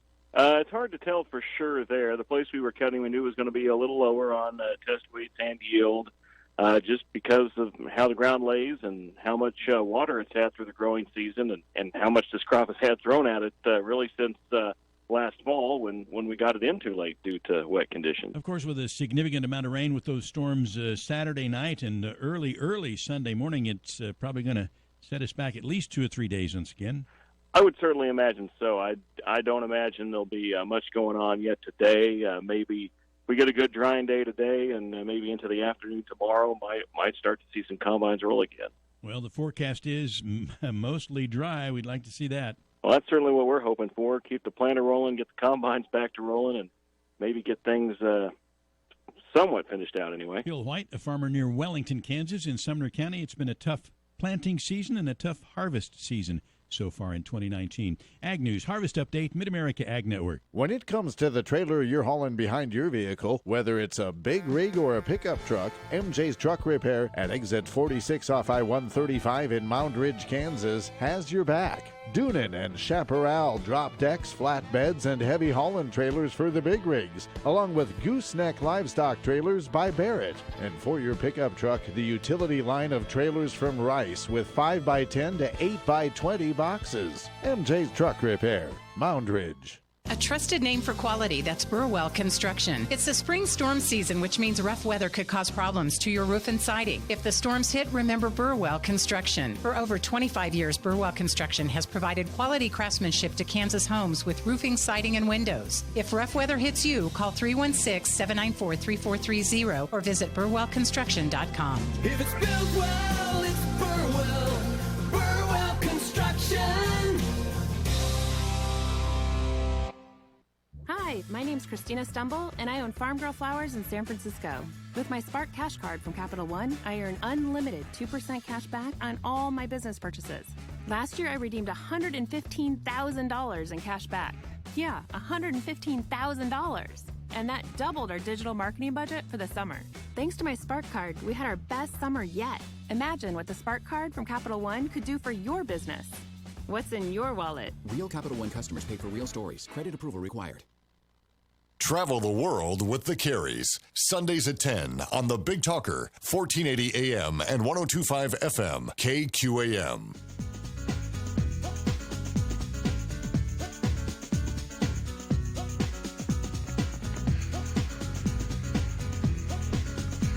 29 minutes past the hour. Welcome into the Voice of Reason. Bottom of the hour news coming up in just a minute. Thanks again to Dr. Marilyn Singleton coming on the show. Great information. Really interesting topic.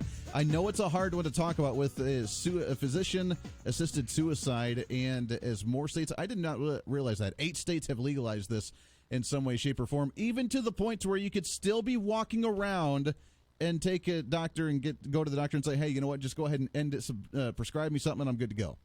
I mean, think about that. And with the increase in mental health issues, with the fact that we have little mental health available for individuals and that we don't know how to handle certain issues in the nation anymore, mentally, personally, then that's a scary thought. Think of where we're going to be at in a few years if this continues on. We'll get your thoughts on that and more when we come back. Plus, jobless rates in Kansas, they went up a little bit. Why the hell is that when we see a national economy doing so well that the jobless numbers, if I can talk, are actually going down nationwide? We're seeing an increase, though. We'll talk about that, get your thoughts on it, plus more from Bernie Sanders and the free college goodies, all right here on The Voice of Reason. Stay tuned.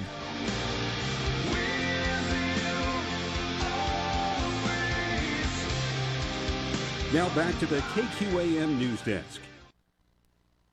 The U.S. is tightening the economic screws on the leaders of Iran. Treasury Secretary Steven Mnuchin. Along with our existing sanctions authorities, we have additional sanctions to go after the Supreme Leader's office and lock up literally billions of dollars more of assets. The U.S. is also trying to develop a coalition to share the cost of protecting safe passage of tankers through the Strait of Hormuz.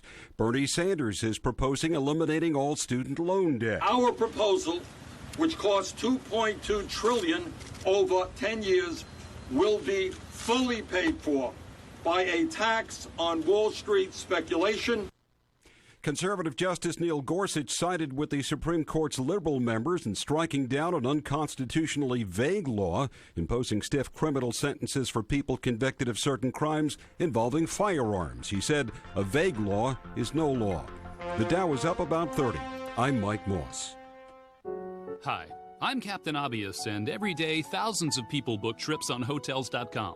Trips you will later hate like. What's a hate like? It's when you like Becky's picture of another perfect waterfall, even though you kind of hate it. It's not that you hate Becky, it's that you hate that she's there, and you're at work listening to Lisa talk about her alleged food allergies. Don't hate like Becky's trip. Book your own with Hotels.com and get rewarded basically everywhere. Hotels.com. Be there, do that, get rewarded. Let's think about customization presented by Liberty Mutual Insurance. Liberty Mutual customizes your auto insurance so you only pay for what you need. So why aren't more things in life customizable? Like, why do I have to pay a full gym membership when I don't even use all the equipment? Like the rowing machine. I don't know about you, but I'm not doing a ton of manual lake travel these days. Go to libertymutual.com for a customized quote and you could save. Liberty, liberty, liberty, liberty. Coverage is underwritten by Liberty Mutual Insurance Company and affiliates. Equal housing insurer. 125.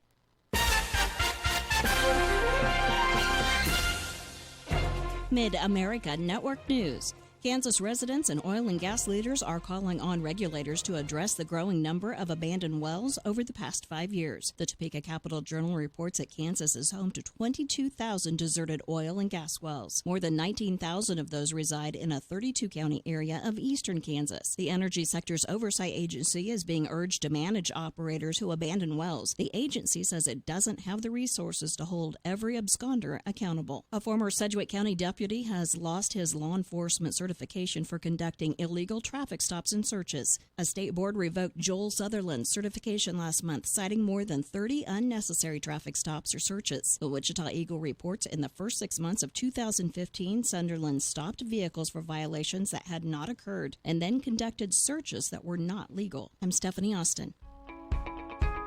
Hi again, everybody. Tony White, Augusta Flight Center. Want to talk about our flight training packages. Private pilot packages starting at just $5,900. Now that'll get you 47 and a half hours in the aircraft, 2.5 hours on our flight training device, 45 hours of instruction, also a free headset and a free home study kit. For more information on this and other flight training options, visit our website at iflyaugusta.com, our Facebook page, or you can call us at 316-733-4080.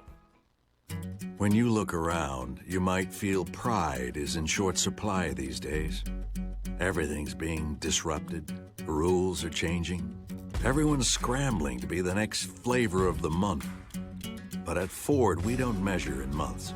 We've been around for 115 years, and we know the only constant is change. So, disruption? Yeah, it's what we do every day. It's also what's led us to build the world's first affordable car, the most beloved pickup truck on the road, the iconic American sports car, and the SUV most people think of when they think of an SUV. We know America was built on the backs of families like ours, so we still take pride in what we build and how we build. We even take pride in taking pride. And the world could use a little more of that right now. Because if you don't believe in what you're doing, why do it at all? Build Ford proud. Here's your latest forecast on the Big Talker, KQAM. Sunny skies this afternoon, breezy at times, high today near 84. Clear overnight with a low of 66. Mostly sunny tomorrow, high near 90. Windy at times, with gusts up to 21 miles per hour, high temperature of 90. I'm Rich Summers, and that's your latest forecast on Wichita's big station. The Big Talker, AM 1480 and 102.5 FM KQAM. At 12:35, it's currently 75 degrees. Hi, everybody. This is Brian Kilmeade. Join me live weekdays at 8 a.m. right here on the Big Talker, 1480 AM and 102.5 FM KQAM.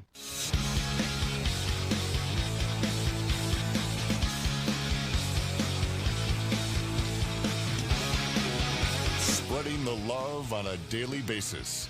And I will always love you.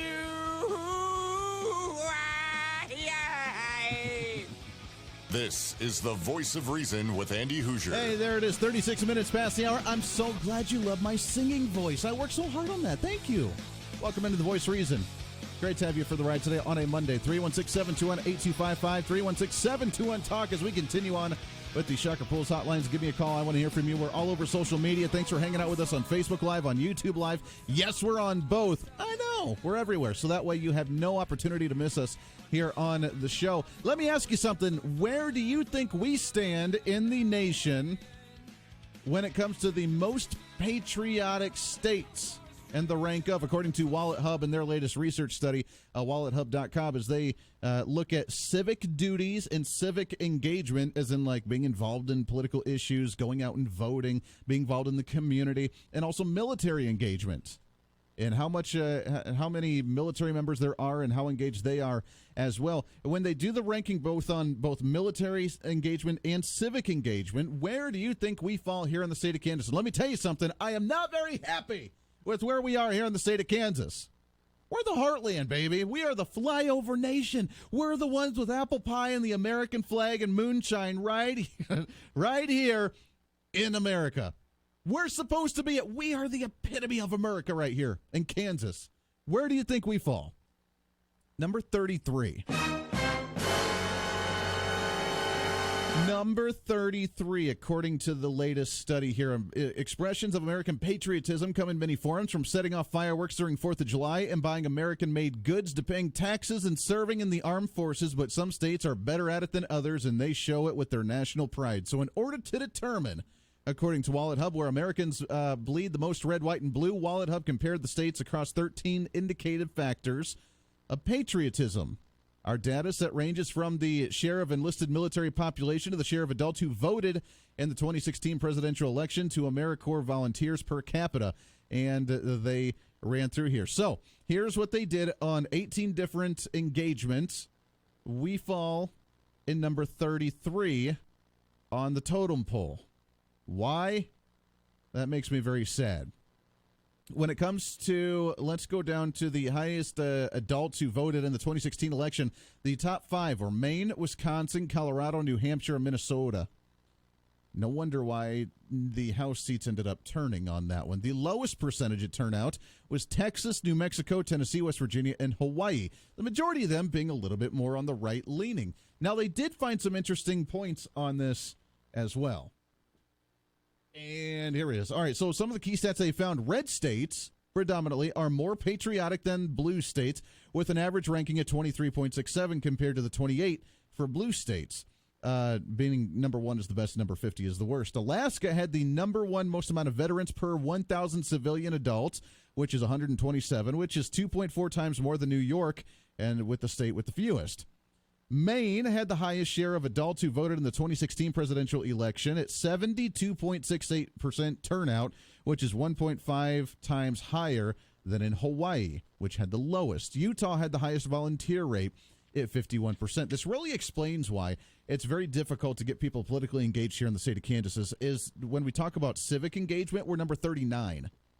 We're number 39 on civic engagement here in Kansas, meaning involved in presidential elections, involved in going and knocking on doors, involved on making phone calls or doing something, because I don't know why. I don't know. Boggles my mind. If you have an answer for it, I'd love to hear. But maybe that explains why it's a very different niche around here in Kansas. It's very different. Now, we're the apple pie eating, flag waving, good old boy Americans here in Kansas, but at the same time, apparently, that's not holding us up to be one of the most patriotic states, and that makes me very, very sad. Volunteer rates, we're not even in the top 5. Utah, Minnesota, Oregon, Iowa, and Alaska are all with the highest volunteer rates in the nation. But what makes you a good patriot? I would say being involved civically. Being involved in your governmental system, studying it, understanding it, being involved in some way, shape, or form. I would say being involved, obviously, in the military is a very good way to be patriotic. Volunteering for your community. We don't need government programs. We're going to do it ourselves. We talked about that with the food program for the children during the summer. We don't need government. We're going to do it ourselves. We got private organizations. We got churches that can help out. That's the kind of stuff. And then voter turnout. Well, why the hell would you not show up for a voter turnout? I don't want to vote for them. I don't like them. I don't like them. Sounds like my 5-year-old when she doesn't want to eat her dinner. I don't like that, Dad. I don't want to eat that. I'm full. No, you're not. Eat. Come on. It's an election. It's your civic duty. If you're going to be an American citizen, then you should enjoy the values and the benefits of being an American citizen, then you should actually take up a little bit of responsibility and do a little bit of research and go and vote one time a year or one time every 2 years. Come on. It's just an interesting study. But Kansas, which I thought, it blew me, obviously it blew me away. I was a little surprised by this. Just because the middle flyover nations you would think would be a little bit more patriotic than that, but we have seen a bit of a change. It's still controversial to apparently wave a big American flag in certain areas. There's still people who just don't want to care and just want to completely digress, shut the world out, and just live their life and not have to worry about a single thing. That, to me, is very sad. And I don't like to see that in any way, shape, or form. We are a little bit better than Oklahoma, as Oklahoma is number 35 on the spectrum, which is sad as well. So, very interesting. 316-721-8255. I don't want to spend a whole lot of time on that, but it is kind of some interesting tidbits as you talk about the most patriotic states. States like Colorado right now are a little bit higher up than we are right now. 15 Colorado is, and they're the ones that are predominantly very far blue. They have a very far left-wing Democrat governor. They have an incredibly left-wing legislature. They're legalizing everything under the sun just for the sake of doing so. They've banned firearms in the Second Amendment. You would think they'd be like, wow, that's kind of an anti-American kind of mentality there. But they love it. They're getting what they want, so they're waving the flag proud and say, hey, baby, we're doing everything that we want to do by, banning Second Amendment gun rights and so on and so forth. They're nuts. They're nuts. I'm so glad I'm out of Colorado. I honestly am. I can't deal with that place anymore. The way it's gone, how far it's gone. I'm so glad that I left when I did, because I would be stuck in that and I would not be very happy. All right, let's get into a Kansas update. What do you say? Today in Kansas. All right, I'm ready. There it is. All right, headline from the Topeka Capital Journal. Kansas jobless rate at 3.5%, which is up 0.2% from 1 year ago. The seasonally adjusted unemployment rate for Kansas climbed to 3.5% in May. The jobless rate across the state was steady for April to May at 3.5%, but above the 3.3% mark reported in May of 2018.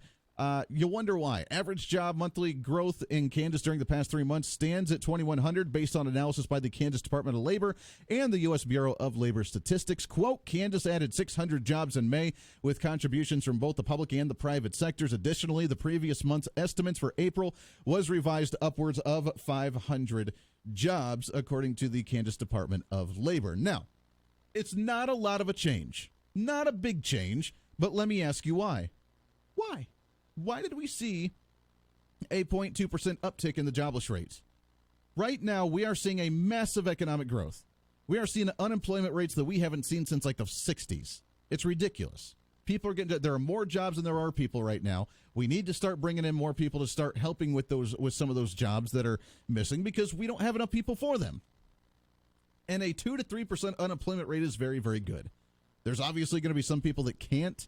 There's people that they count that are in between jobs, maybe transitioning, doing something, whatever the case is. A 2 to 3% is healthy. I'd like it at a 0%. That would be fantastic. But we have too many victimized individuals that feel like they're victims in society and can't work for some way, shape, or form. I don't know. That just seems to be like the status quo of the country. Not sure why. But according to Forbes right now, low-tax states are adding jobs at double the pace of high-tax states since the Trump tax cuts. Wait a second. This goes against every narrative that we're hearing from the media. Let me read that again. This headline from Forbes. This is not an opinionated piece. This is a Forbes magazine here. Low-tax states with low tax rates are adding jobs double the pace of high-tax states. Kansas must be, by default, according to that headline right there, a high-tax state. Now, is that true? Yeah, it is. We talk about it all the time, high income tax, high sales tax on food, which is ridiculous, high property tax that's going up. We have taxes on the LLCs and corporations because we hate those evil jerks who just, have money and create jobs and stuff. Bunch of jerks. But according to Forbes, since President Trump signed the Big Tax Cut and Reform Act in December 2017, the pace of private sector job creation in the nation's 27 low-tax states has doubled that of high-tax peers through May of 2019. So all these high-tax states like Kansas, where they're saying, ooh, the Trump tax cuts didn't work, it's because this is what it's supposed to do under a system of federalism where the federal government lowers taxes, it releases some of the regulation, it releases the relief, and then it's up to the states to decide what they're going to do. Because under a federalist system, the states make their decisions, not the federal government for them. So a high-tax state who's taxing their people out of oblivion are still not seeing growth, and then they're saying, oh, the Trump tax cuts didn't work, while the other states are flourishing. I'm one that likes patterns. I like to see certain stats and see the pattern to be able to connect dot A to dot B. And it makes sense, does it not? When the federal government says, hands off, baby, it's up to you to do what you want to do. When the high-tax states are saying, oh, crap, we're not growing jobs. While the low-tax states are saying, oh, yay, we're creating jobs. When we talk about the universities right now saying, oh, man, we're seeing a decrease in our student enrollment. What's going on here? But we're going to raise tuition rates, so you guys just have to pay more money. Because that makes a lot of sense. When we're seeing the GDP growth actually stagnant here in Kansas because we're not allowing businesses to come in because don't worry, you can come in. We're just going to tax you at a ridiculously high amount compared to the neighboring states around us. When people want to come here and look for jobs, and we're like, that's great, but you're going to pay ridiculously high amounts. And the business is going to pay a high amount of tax in order to hire you. They're going to say, no, I'm gone. I'm not going to do it. So then we're going to see the decrease in the taxes, or we're going to see a decrease in the economic growth. We're going to see a decrease in people actually wanting to come see and get jobs. They're going to see a decrease when it comes to the actual jobless rates, the increase of jobless rates in the state like we are in Kansas. A 0.2% is not that big of a deal, but when you see stories like this from Forbes magazine with double the amount of job growth in low-tax states compared to the high-tax states, Kansas is obviously one of those high-tax states. And then what are we going to do? We're going to rely on Governor Kelly and saying, well, we better do some more initiatives. We need some more panel discussions, got to do some more studies, got to figure out what's going on here. We got to bring some more jobs here, right? But they won't lower taxes. We have the 7th highest sales tax in the nation. We have 7% sales tax on food, for crying out loud. And you wonder why people are leaving. Our tuition rates at the universities are going up every single year. Finally, the Board of Regents says, you know what, we're not going to raise tuition rates this year. Oh, thank God. Really? Shocker. Gee, thanks. Appreciate that a whole lot. Now they're going to lower the standard to actually allow more students to come in with a 2.25 GPA over a 4-year cumulative. That means you could average like a C the entire time and still be able to get into college. Now tell me, if you were averaging a C in high school, and we'll talk some more about this in hour number 2, but if you're averaging a C in high school because you're not paying attention or you're just not getting it or whatever the case is, and you go on to higher education and then you do the whole the Bernie Sanders thing for the free education, which is bogus in itself too, then what are you offering? Are you really going to be able to keep up with college? You really going to be able to keep up with that 4-year degree? Go into that specialty degree that you want to get into and you were averaging a D or C in high school? Give me a break.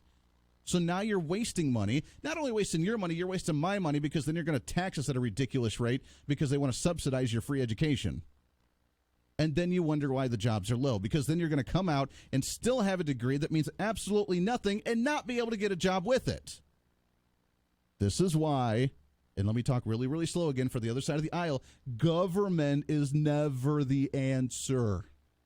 Ever. Private markets, baby. Capitalism, baby. Free enterprise. That's what it's all about.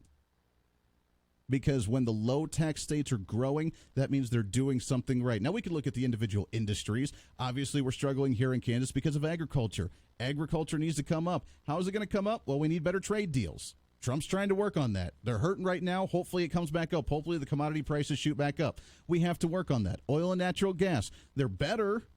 They're hoping for less than $2 a gallon at the gas pump here soon. That would be nice, but I don't know if it's going to happen.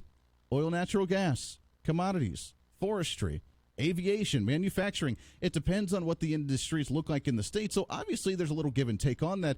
But overall, when low tax states are doing well, that means people are flourishing. They don't want the tax burden on them, which goes against the grain, by the way, with the Bernie Sanders mentality saying that, oh, yeah, people would love to openly give more taxes to the government. They'd love to do that to be able to pay for the free health care and pay for the free college and pay for all the free goodies I'm going to give away. They loved it. They would openly want to give away more of their tax hard-earned money and give it to the government. Government can spend it way more wisely than what they can, right? That's what he's trying to offer us, when obviously that's not the case because we can't see GDP growth here. We can't see population growth here in the Kansas. We saw a population decrease in Wichita last year. It was 0.3%, but still we saw a decrease because they don't want to be taxed. So tell me again, Bernie Sanders, tell me again, nice little cute socialists, that we want to give up our hard-earned money, that we want to pay more into the government for free goodies, because that's not the case. 316-721-8255. Got to take a break. 9 minutes at the top of the hour. Wrapping up hour number 2 here on The Voice of Reason. Stay here. This is The Voice of Reason with Andy Hoosier. Market information, Mid-America Ag Network, strong gains for Kansas City wheat. As we roll through Monday, July Kansas City wheat is up 13 3/4 at 466 1/4. September up 13 3/4 at 478 1/4. July corn is up 5 1/4 at 447 1/2. September corn up 5 at 452 1/2. Soybeans looking well. July beans up 7 at 909 3/4. August beans up 7 at 915 1/2. Later months are all good. July soybean meal up $3.40 at $3.19. August bean meal is up $3.20 at $3.20.20. So looking good there. Soy oil having some issues. July bean oil is down 3 points at $28.41. August down 3 points at $28.54. But for the most part, corn, wheat, soybeans looking very, very good here on Monday. On the other hand, the livestock complex, not so much. June live cattle up 17 at 106.72. But then after that, everything else is down in live cattle, some by significant amounts. Feeder cattle are down all the way across. August feeders down $2.52 at 131.15. September feeders down $2.30 at 131.75. More than $2 losses in each of the later months. Hogs are taking a pounding. July hogs down $2.87 at 73.37. August hogs down $2.85 at 75.05. So not necessarily a good day across the livestock complex. That initial contract in fat cattle is up, but everything else is tracking lower. Cotton is having a heyday. July cotton is up 133 at 62.52. October cotton 58 points higher at 65.31. So a strong day for cotton. Crude oil is up a bit. August crude, well, now unchanged at 57.43, and we're starting to see some pressure on the back month. So probably not the best day all in all for crude oil here on Monday. Mixed numbers as we look at the futures markets. Update from Mid-America Ag Network. There's a reason that people shop and repeat shop at Heartland Bicycle. Whether it's a kid's first set of wheels to bikes for the weekend warrior, the round-the-blocker, or the competitive rider doing the Continental Divide. And Heartland Bicycle is serious about making sure you're taken care of with accessories, clothing, helmets, footwear, eyewear, and cycles. The best of the best in Giant, Salsa, Gunner, and TerraTrike recumbent tricycles. Heartland Bicycle, 111 North Mosley. Learn more online at heartlandbike.com. Attention listeners, are you still waiting for your tax refund? You could be a victim of ID theft. With just your name, social security number, and birth date, con artists can use a computer to file a return under your identity and steal your refund. They don't need W-2s or other tax documents. They can just make up information about you. To learn how to protect yourself from ID theft and scams, visit aarp.org/Fraud Watch Network. Commercial grade performance at a residential price. The Kubota Z400 mower delivers on lawns of any size, with speeds up to 10 miles per hour, proven durability, and a cut you can adjust at the turn of a dial. It gets the job done faster than any other zero-turn machine, and always gets the job done right. Make professional level mowing a regular part of your home. See your local Kubota dealer today. Wichita Tractor, your full-line Kubota dealer. Hey, this is Kevin Carr. Join me for Fat Guys at the Movies every Saturday right here on the Big Talker, KQAM.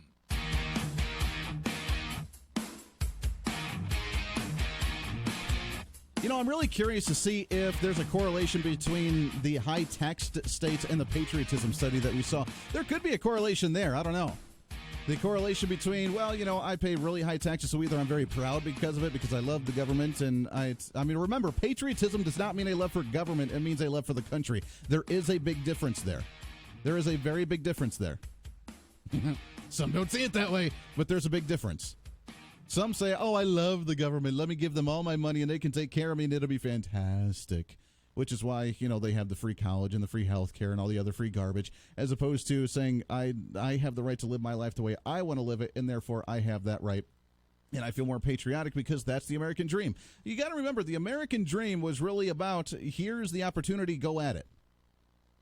No give-me's, no, we're going to do this fairly, we're going to do this in a sequenced manner, we're going to do this in an orderly fashion. No, it's, here's the opportunities, go at it, do your thing, man. Go at it, baby. And that's what you get. It's messy. It's dirty. At the same time, though, capitalism is very organized, even though it is anarchy in some degree, because you can create a business, you can grow your business, you can hire more people, you can buy out other businesses, you can compete against other businesses. It's a very dirty, messy business, and maybe that's why. Maybe that's why some don't like it, is because they don't like the chaos of the world. They want it to be structured and organized, and the only way you can do that is by micromanaging. So they have the micromanagement of, no, you're not allowed to do that. We're going to hold your hand through the whole thing. You just give us the money, and then we'll give you the necessities that you need. It's a right to health care. It's a right to college. It's a right to food. It's a right to water. It's a right to life. Well, except for abortion, then it's not a right, because then you get to choose. It's weird. I don't know, man. We live in an upside-down world today. But patriotism, and when we see the jobless rate, I mean, here's the question. What do we do in Kansas? No more goofing off and trying to do the comparison here. Yeah, we get it. We saw the jobless rate climb a tiny bit. Seasonally adjusted unemployment, 3.5%. Maybe it's because of the weather and people haven't started the agriculture business yet. Maybe that's why. Maybe it's just as simple as that. 0.2% is not a whole lot. At the same time, why are we not growing massively? Why are we not taking this to an entirely new level and say, you know what, Kansas is going to be the #1 state in the nation with GDP growth, with job growth, with business growth. We want to see massive amount of new small business. We want to see massive amount of corporations coming in. We want to see massive amount of economy just booming. We want 5% GDP growth this year, baby. Why are we not seeing that? There is a correlation there. It's because of the high taxes. It's because of the high sales tax, the high income tax, the high corporate tax, the high property tax, the high whatever. We can look at, they're taxing us to death. And oh, by the way, you're going to get more taxes, which means we're going to see even less growth here in the state. We're going to see even less opportunity for business. We're going to see even less people want to come here. You're going to see even less students want to enroll here at K-State or KU or Fort Hays State or Butler or, Wichita State or whatever. You're going to see less students do that because still they're saying, wow, I want to leave, and there's not a whole lot of weird opportunity for me, so I'm going to go to another state where there's better opportunity. They're trying, but it's not working, and you can never fix it through the government. The only way to do it is to relieve yourself of the government, get them the hell out of the way, and let the economy do its messy, dirty, anarchic type of capitalism that it is, that beautiful, beautiful beast that capitalism is, and let it flourish, baby. Let it flourish. Because that's the only way we're going to grow. Trying to keep that lid on tight on the jar is not going to help us explode out of the jar, baby.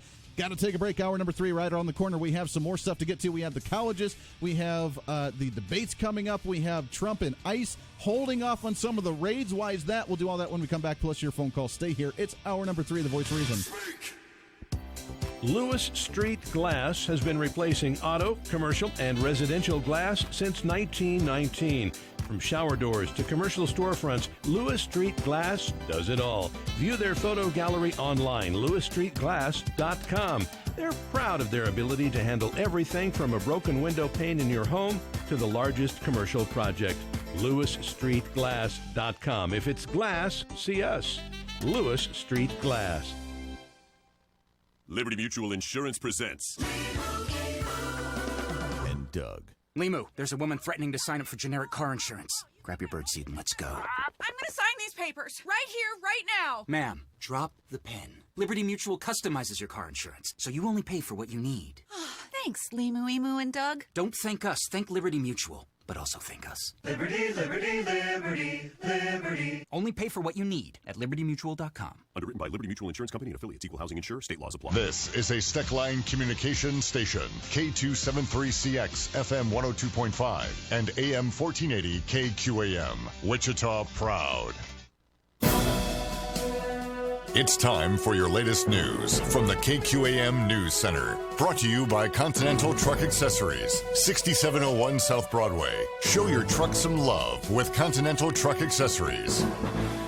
A Wichita man has been sentenced to 15 years in federal prison for trafficking meth. KWCH reports that 54-year-old Daniel Nicholson pled guilty to 1 count of conspiracy to distribute methamphetamine. In his plea, he admitted that he bought pound quantities of methamphetamine outside the state of Kansas and used a network of people to store and distribute the drugs in Wichita. Investigators found 27 pounds of meth and $32,000 in cash while executing a search warrant at Nicholson's home. Wichita police were called Saturday evening around 6:40 to the 2400 block of East 17th and found 35-year-old Justin Green with a gunshot wound. Green died of his injuries. Around the same time, a 25-year-old man arrived at the hospital with a gunshot wound and was treated and released. Then yesterday morning, a third male was located with gunshot wounds and taken to the hospital in serious condition. Investigators determined a disturbance occurred between several people at a family gathering, and a suspect fired multiple shots and hit 3 males. Here's Doug Downs with the sports. The Kansas City Royals have won 5 out of their last 10. They'll try to keep that streak going as they take on the Cleveland Indians in a 3-game series starting tonight. First pitch is at 6:10. A 3-hole playoff decided the winner of the 2019 Wichita Open today between Brian Bigley and Henrik Norlander. Norlander ended up winning the tournament. Baseball on the air tonight. Have a doubleheader with the Sunflower Collegiate League Showcase at the Eck. Tonight it'll be Great Bend taking on Newton at 5:30. The Wichita Sluggers will take on Mulvane in the nightcap. You can hear both games on 1410 AM 93.9 FM KGSO. From the KGSO Sports Desk, I'm Doug Downs. Valley Offset Printing has earned their reputation in delivering superior jobs for close to 3 decades. Valley Offset is your complete source for not only high-quality printing, but direct mail, graphic design, web development and hosting, and a plethora of promotional items also. And Valley Offset can also streamline the efficiency of your business through online storefront development and fulfillment, putting the printed and other materials your employees need for sales, marketing, and even apparel at their fingertips via the internet. Learn more at valleyoffset.com. Price sells cars at Rusty Eck Ford. And now only at Rusty Eck Ford, employee pricing on every new Ford car, truck, and SUV in stock. Not 1, not 2, but every new car, truck, and SUV in stock discounted to employee prices. Plus, you keep all incentives. Employee pricing plus incentives only at Rusty Eck Ford, where price sells cars. You know what? Price really does sell cars. You're right, Kyle. But it's our award-winning customer service that keeps them coming back. Come see what's going on. RustyEckFord.com. Prices plus tax and fees. All rebates to dealer. Employee pricing equals Ford supplier pricing. To receive Ford credit rebate, must finance with Ford credit with approved credit. Purchase from dealer stock on or before 6/30/19. And now, this moment of quiet calm. Brought to you by Rusty Eck Ford.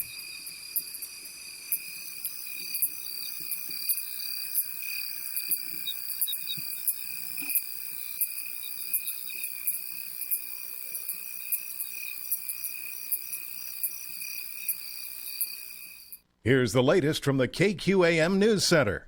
The U.S. is tightening the economic screws on the leaders of Iran. Treasury Secretary Steven Mnuchin. Along with our existing sanctions authorities, we have additional sanctions to go after the Supreme Leader's office and lock up literally billions of dollars more of assets. The U.S. is also trying to develop a coalition to share the cost of protecting safe passage of tankers through the Strait of Hormuz. Bernie Sanders is proposing eliminating all student loan debt. Our proposal, which costs $2.2 trillion over 10 years, will be fully paid for by a tax on Wall Street speculation. Conservative Justice Neil Gorsuch sided with the Supreme Court's liberal members in striking down an unconstitutionally vague law imposing stiff criminal sentences for people convicted of certain crimes involving firearms. He said, a vague law is no law. The Dow is up about 30. I'm Mike Moss.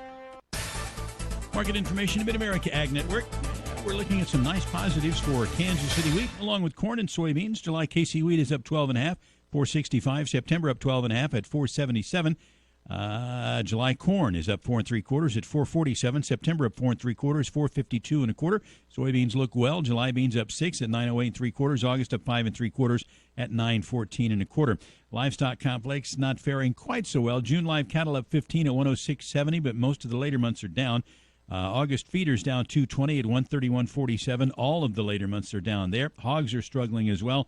July hogs down 315 at 73.10. August down 325 at 74.65. So not a good day for hogs here on Monday. Cotton is up. July cotton up 133, 62.52. So mixed numbers across the ag futures markets. Update from Mid-America Ag Network. Your local weather on KQAM. Brought to you by Maximum Outdoor Equipment. All equipment outdoors, from lawnmowers to snowblowers. Just south of Kellogg on West Street and online at MaximumOutdoor.com. Here's your latest forecast on the Big Talker, KQAM. Sunny skies this afternoon, breezy at times, high today near 84. Clear overnight with a low of 66. Mostly sunny tomorrow, high near 90. Windy at times with gusts up to 21 miles per hour, high temperature of 90.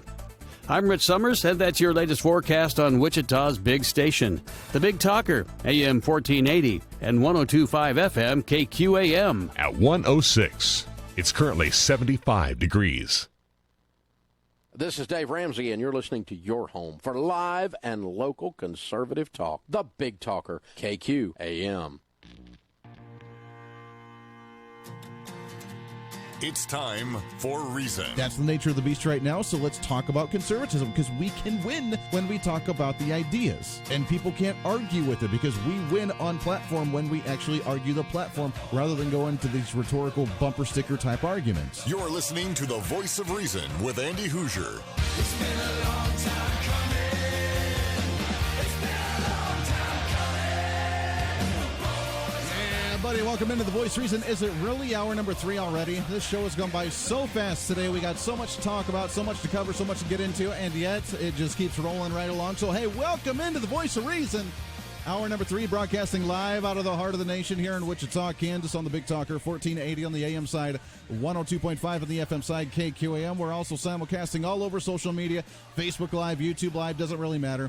Go ahead and check us out on there at KQAM and The Voice of Reason. This portion of The Voice of Reason is brought to you by the AARP, whether it's the Fraud Watch Network, Retirement Calculator, getting involved in the community. Make sure to check them out, aarp.org/KS4, the state of Kansas. Let's check in with Marin Turner as it is a Monday, shall we? Good morning, Marin. How are you? I guess it's afternoon now. I'm still trying to get adjusted. Marin, good afternoon. How are you today? Yes, it's afternoon. Good afternoon. How are you? I am fantastic. It is, I can deal with 75-degree weather today. That 106-degree heat advisory that we had on Friday, I'm not okay with. That is a little ridiculous. I'm with you there. I think it's perfect weather to do just about anything today. Oh, man, I tell you what. Good stuff going on with the AARP. We're wrapping up June already, which is hard to believe, in just another week. July is right around the corner, and you guys are hard at work, as you always are. Talk about some of the stuff coming up with you guys. Well, I want to make sure everybody knows that we're holding a series of coffees across the city to just collect information from people about what they think would make their city even more livable than it is. And so we're getting a lot of answers. Some people are talking about transportation. Some are talking about housing. Some are talking about, having more outdoor spaces like the Grandparents Park that we worked with the city on several years ago. So I want to make sure people know that they can see us at coffee shops. This Wednesday, that's the 26th, we'll be at the Beautiful Day Cafe. That's at 2516 East Central. We will be at 2 of the Living Stories cafes, one at 90.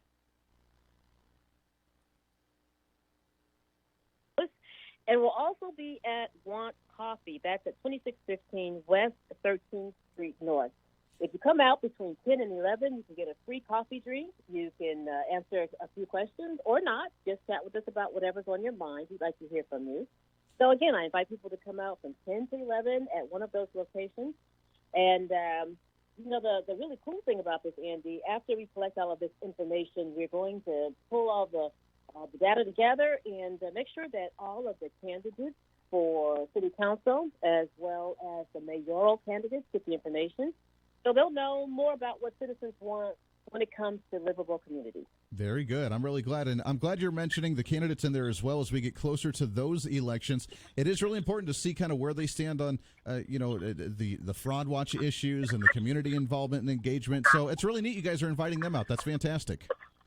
Yes, we are inviting them out to all of the coffees in their districts. And so it's just a fun time to come out, have a coffee drink, talk about whatever's on your mind. And if you can't come out, we invite you to log onto our website and voice your opinion. You can do that at www.aarp.org/KS.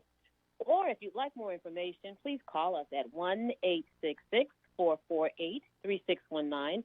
And that's a toll-free call across the state. I love it. Also, we got to remind everybody as well, but do you still have some seats left for your event coming up with your former FBI speaker talking about the fraud watch issues? We still have a few, and again, that's going to be at the new library. That's on Thursday, July 18th from 2 o'clock to 3:30 p.m., and you don't have to be a member. This is something you can bring the family out to and learn ways to protect yourself against ID theft.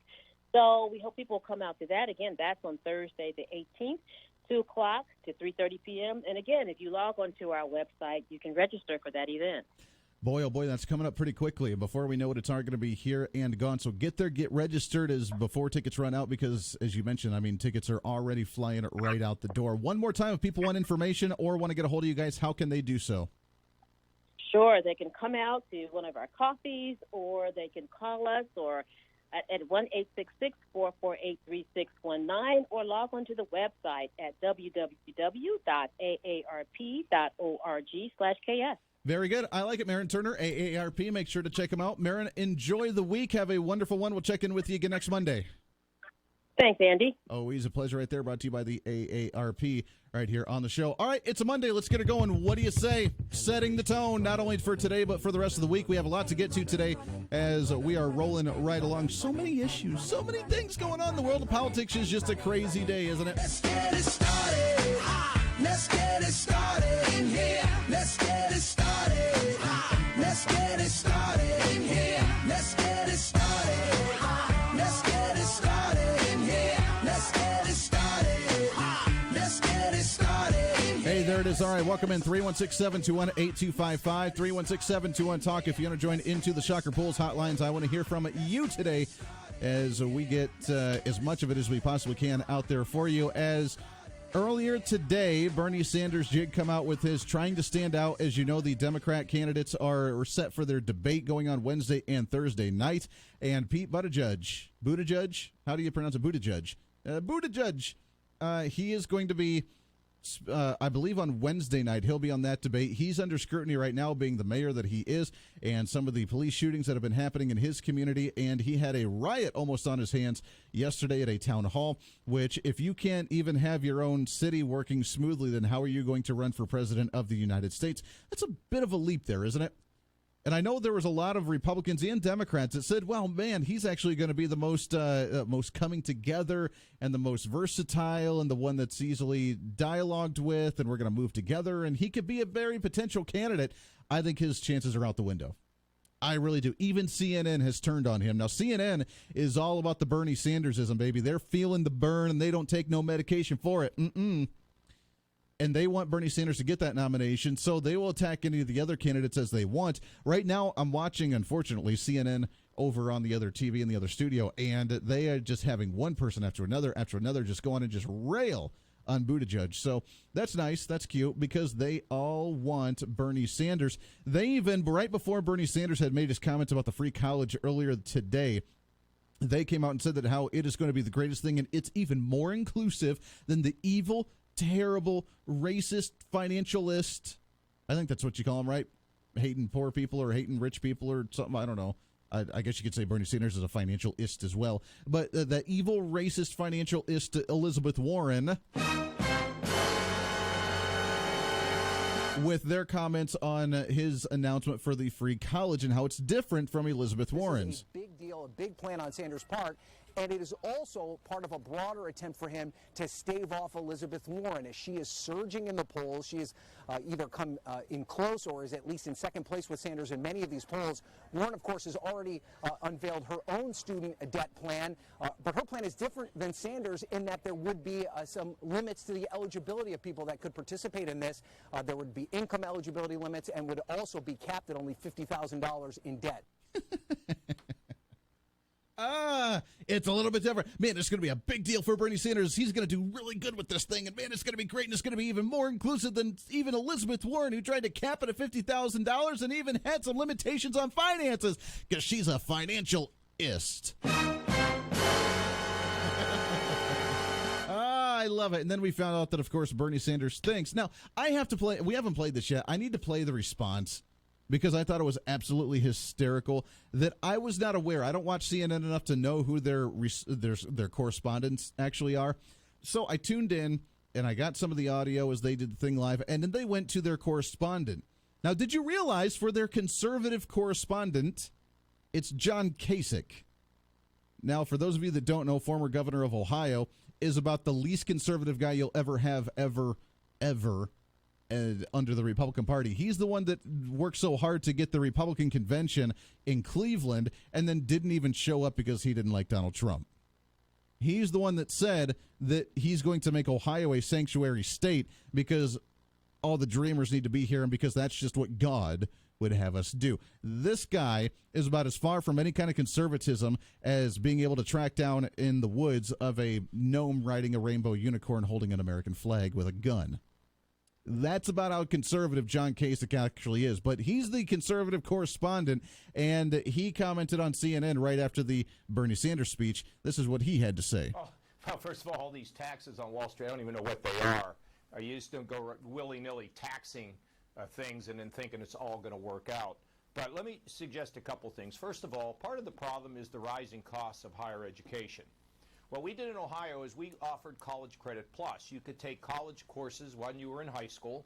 It has been an enormous benefit to parents and, of course, to students. We also know that if you go to a community college where they do work to keep their costs down and you spend a couple years there, you end up having an enormous reduction in your overall costs if you go to the four-year school. In addition, the four-year schools had better get with the program. You cannot keep raising your costs. So you pump more money in the system, the costs go up because it's very hard to get involved in the bureaucracy and bring about the change in higher education that we need. Victor, also, if these costs continue to rise, there will be technological solutions. Yeah. More and more students will get their education online at a fraction of the cost. And Mitch Daniels, the president of Purdue, came up with a unique idea to let businesses be able to invest and help you to get your education. More taxes, more spending, more debt. I don't think it solves the problem, and I don't think this is really going to go very, very far. All right, that was John Kasich. I don't necessarily disagree with him on any of those statements, but let's just simplify this whole thing. This is ridiculous. As we talk about the tuition hikes for state universities, as we talk about college getting more and more expensive, and then we hear, well, you know what, government created the high expensive inflation rate for college because we're not paying as many grants and as many different loans and whatever, so now we just need to make it free and we just need to raise everybody's taxes. Why can't we just simplify this? Number one, if you graduate high school with a certain GPA, which why I think it's kind of silly with what we're doing here in the state of Kansas, which we'll get back to in a minute, but if you graduate with a certain level within high school, that means that you're proficient in basic math, in basic English, in basic reading, in basic writing, in basic science, or whatever. You've hit the threshold of what you need. You don't need the first 2 years of college going back and doing that same garbage all over again. Period. End of story. You don't need it. Stop it. Stop it. When did we turn into, well, that was nice, you did a little bit, but we're going to go through, and it wasn't college-accredited course, therefore, it's not going to count, and therefore you're going to have to retake English and retake math. No, just stop it. If I choose to go to college, period, end of story, I'm going to go and major in political science, which I did, and it was a terrible idea. Do not recommend it for anybody. Because what do you do with it? You can't, unless you become a lawyer or a teacher, it's not going to help you. If you have those ambitions, and all the power to you. But outside of that, don't do it. But let's say I want to major in political science. Why do I need to take an additional English class before I can take my poli-sci class? No. If I want to go to college and major in physics, I'm going to go and take physics classes. I don't need extracurriculars. I don't need to round it out and do a PE class. I don't need to do other things outside of it. I mean, you have to do that. My first year of college, I had to take more English classes, which was terrible. I didn't have to take any math because I was good at that stuff, but apparently I didn't have the college prep English. I took advanced, the CP calculus, so I did take the calculus class, which I didn't need to because I was already at the basic level for math when I went to university. But I had to take an English class, and then you're like, you need to take something in sciences as well, so you need to take earth science. The hell do I need earth science for? I'm taking political science as a major. No, you got to round it out. You got to take a history of music class as well. Are you kidding me? The hell is this? Is a waste of my money. That's one reason why I left, because I'm like, I can't do this anymore. This is stupid. You don't need that.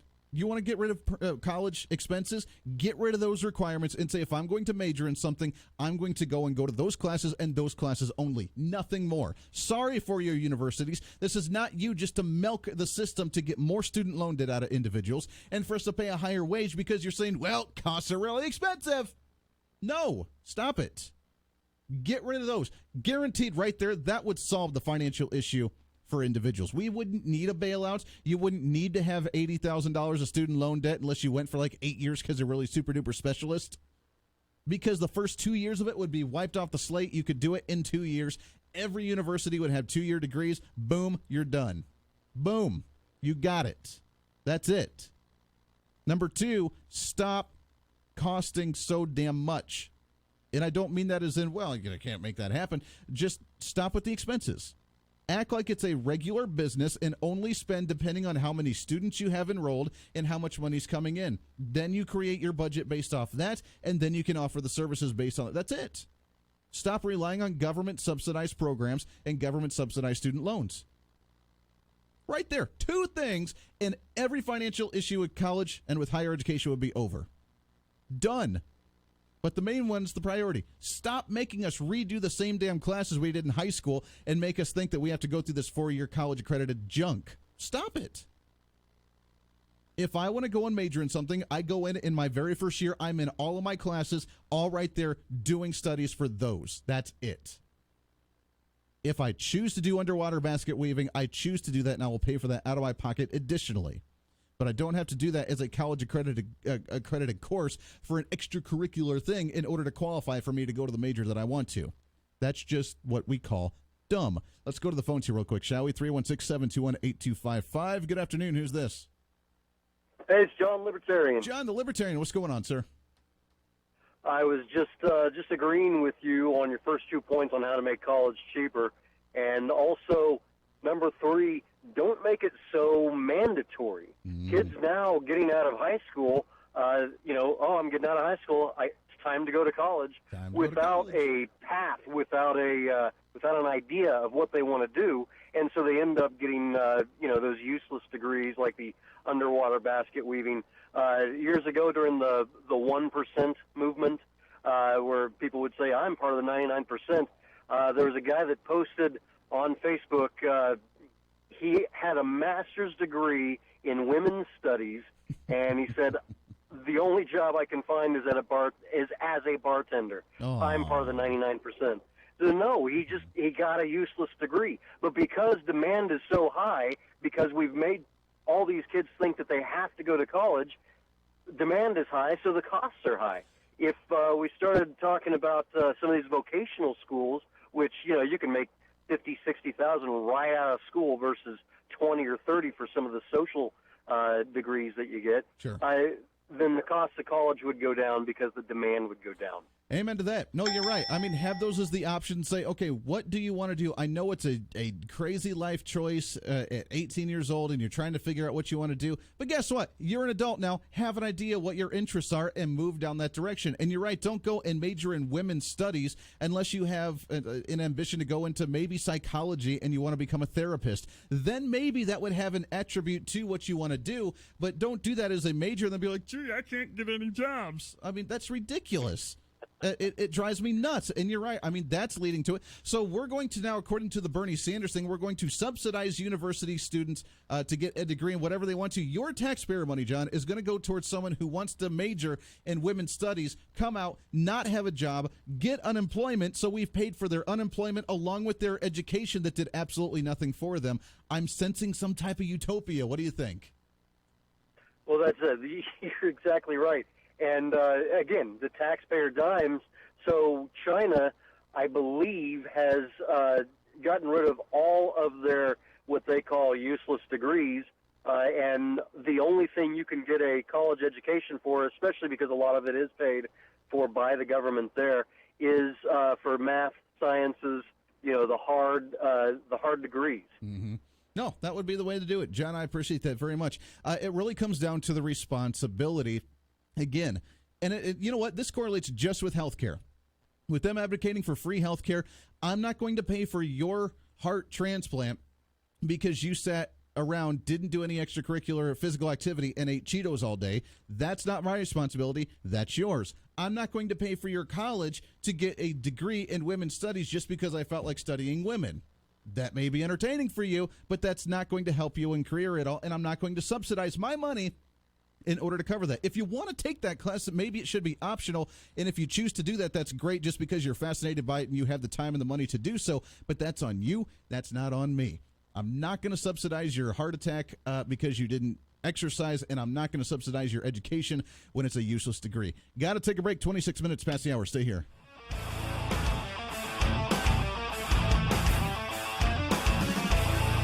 This is the Voice of Reason with Andy Hoosier on the Big Talker, KQAM.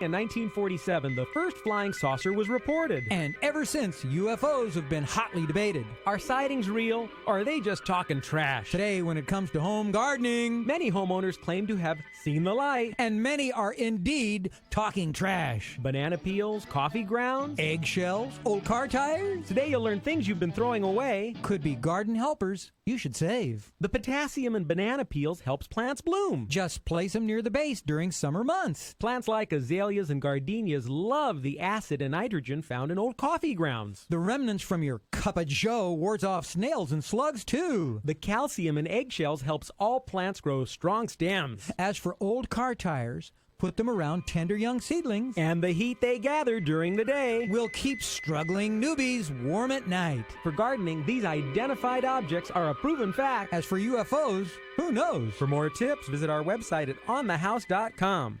Extra, extra, read all about it! The brand new edition of Home Maintenance for Dummies is hot off the presses. This new edition features the latest tips on how to tune up your home and make repairs to every part of your house, from the basement to the attic. By combining step-by-step instructions and expert information, you'll learn how to conduct routine inspections, keep major systems running smoothly, and increase energy efficiency. Home Maintenance for Dummies, second edition, written by us, the Carey Brothers, can be found at bookstores everywhere. Home Maintenance for Dummies, second edition. Look for it today and get started maintaining your home tomorrow. It sounds innocent enough. I like to shop the internet thinking I'll save a few dollars. But when it comes to truck accessories, we spend a lot of time in our shop trying to adapt for people what they thought would be such a great deal. With a combined 100 years of knowledge and experience, our professional sales and installation staff will help you make sure that you get the right accessories for your truck. Have your accessories professionally installed, saving you time and headaches. Continental Truck Accessories, 6701 South Broadway. Have you ever stopped to think about just how many songs have been written about time? Multiply it by hundreds. And that's the number of timepieces at Scott Child's Old Time Clock Shop. Could save time in a bottle. Scott Child's Old Time Clock Shop. 1946 West 13th Street North in the heart of Riverside. Time of my life. From Texas, Oklahoma, through Kansas and Nebraska to the Dakotas, Mid-America Ag Network will keep you informed of this year's winter wheat harvest. I'm Craig Mead. Listen daily as we deliver the most current, up-to-date information on the progression of the summer wheat harvest all through Mid-America. Summer Wheat Harvest Reports. They're brought to you by U.S. Custom Harvesters, Abilene Machine, P&B Insurance, your Midwest Ford dealers, the Kansas Wheat Commission, and Mid-America Ag Network. Bullish on agriculture.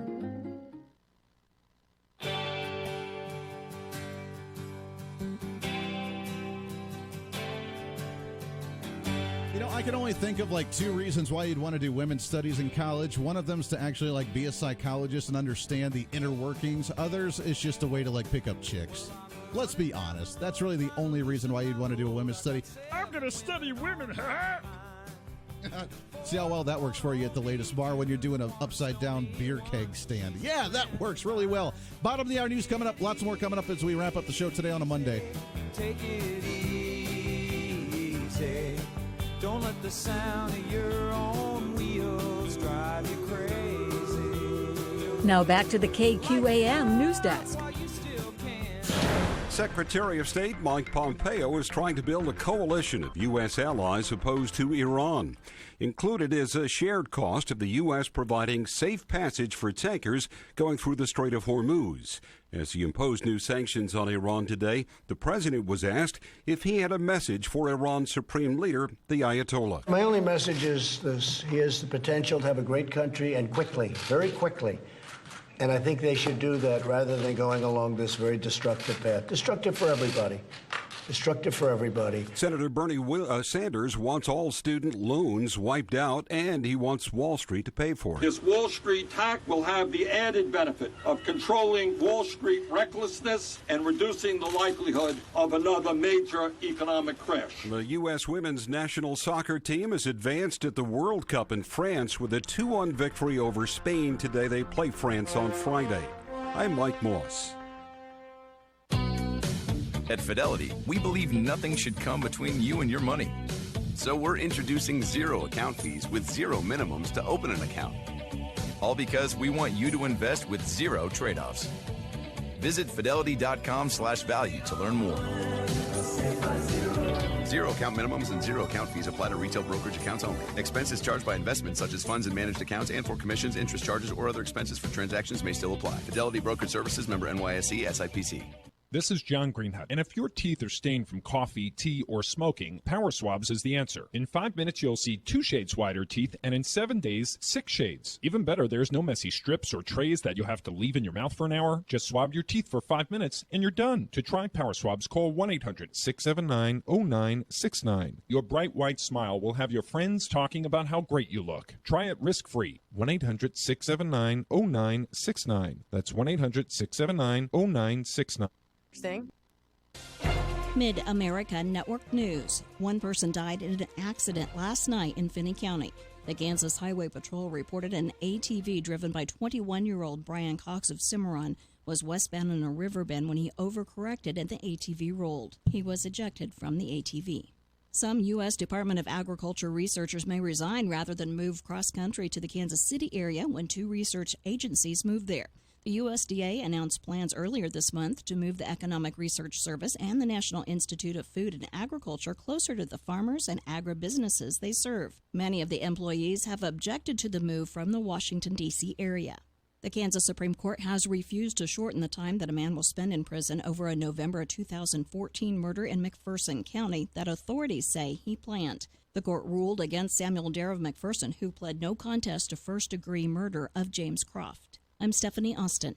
The Laundry Station, Wichita's premier laundry services provider just off Kellogg and Oliver, is pleased to announce the addition of dry cleaning and laundering pressing to the vast array of services offered. Prom dresses, business suits, comforters, and wedding dresses cleaned and preserved. And have anything that looks better pressed, laundered, and pressed from the Laundry Station. Fast turnaround, competitive pricing, and excellent service on quality dry cleaning and laundered pressed items. The Laundry Station.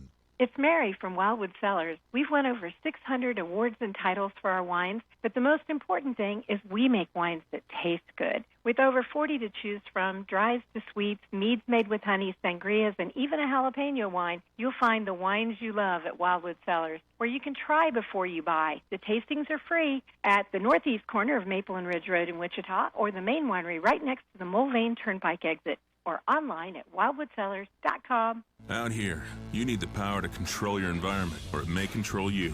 The power of the Kubota L2501DT. It comes with all the easy-to-use implements you need, and the kind of comfort that delivers a satisfied smile all day long. Get the L2501DT for as low as $139 a month with 0% APR financing for 84 months, plus a 6-year warranty. Wichita Tractor, your full-line Kubota dealer. Here's your latest forecast on the Big Talker, KQAM. Sunny skies this afternoon, breezy at times, high today near 84. Clear overnight with a low of 66. Mostly sunny tomorrow, high near 90. Windy at times with gusts up to 21 miles per hour, high temperature of 90. I'm Rich Summers, and that's your latest forecast on Wichita's big station. The Big Talker, AM 1480 and 102.5 FM, KQAM. At 1:35, it's currently 76 degrees. Your home for everything politics on KQAM, 1480 AM and 102.5 FM.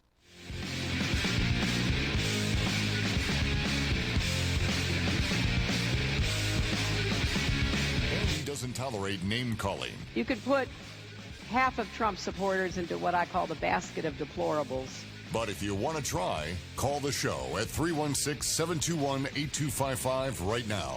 This is the Voice of Reason with Andy Hoosier. This is the Voice of Reason. Welcome in as we wrap up the program today. 36 minutes past the hour, no matter where you may be listening, AM and FM radio, on the TuneIn stream, on the KQAMradio.com, on social media as we do the video stream, Facebook Live, YouTube Live, doesn't matter. We're all over the place. Thanks for watching. We appreciate that very much. Let's wrap up the show today. Dave Ramsey coming up in just about a half hour from now.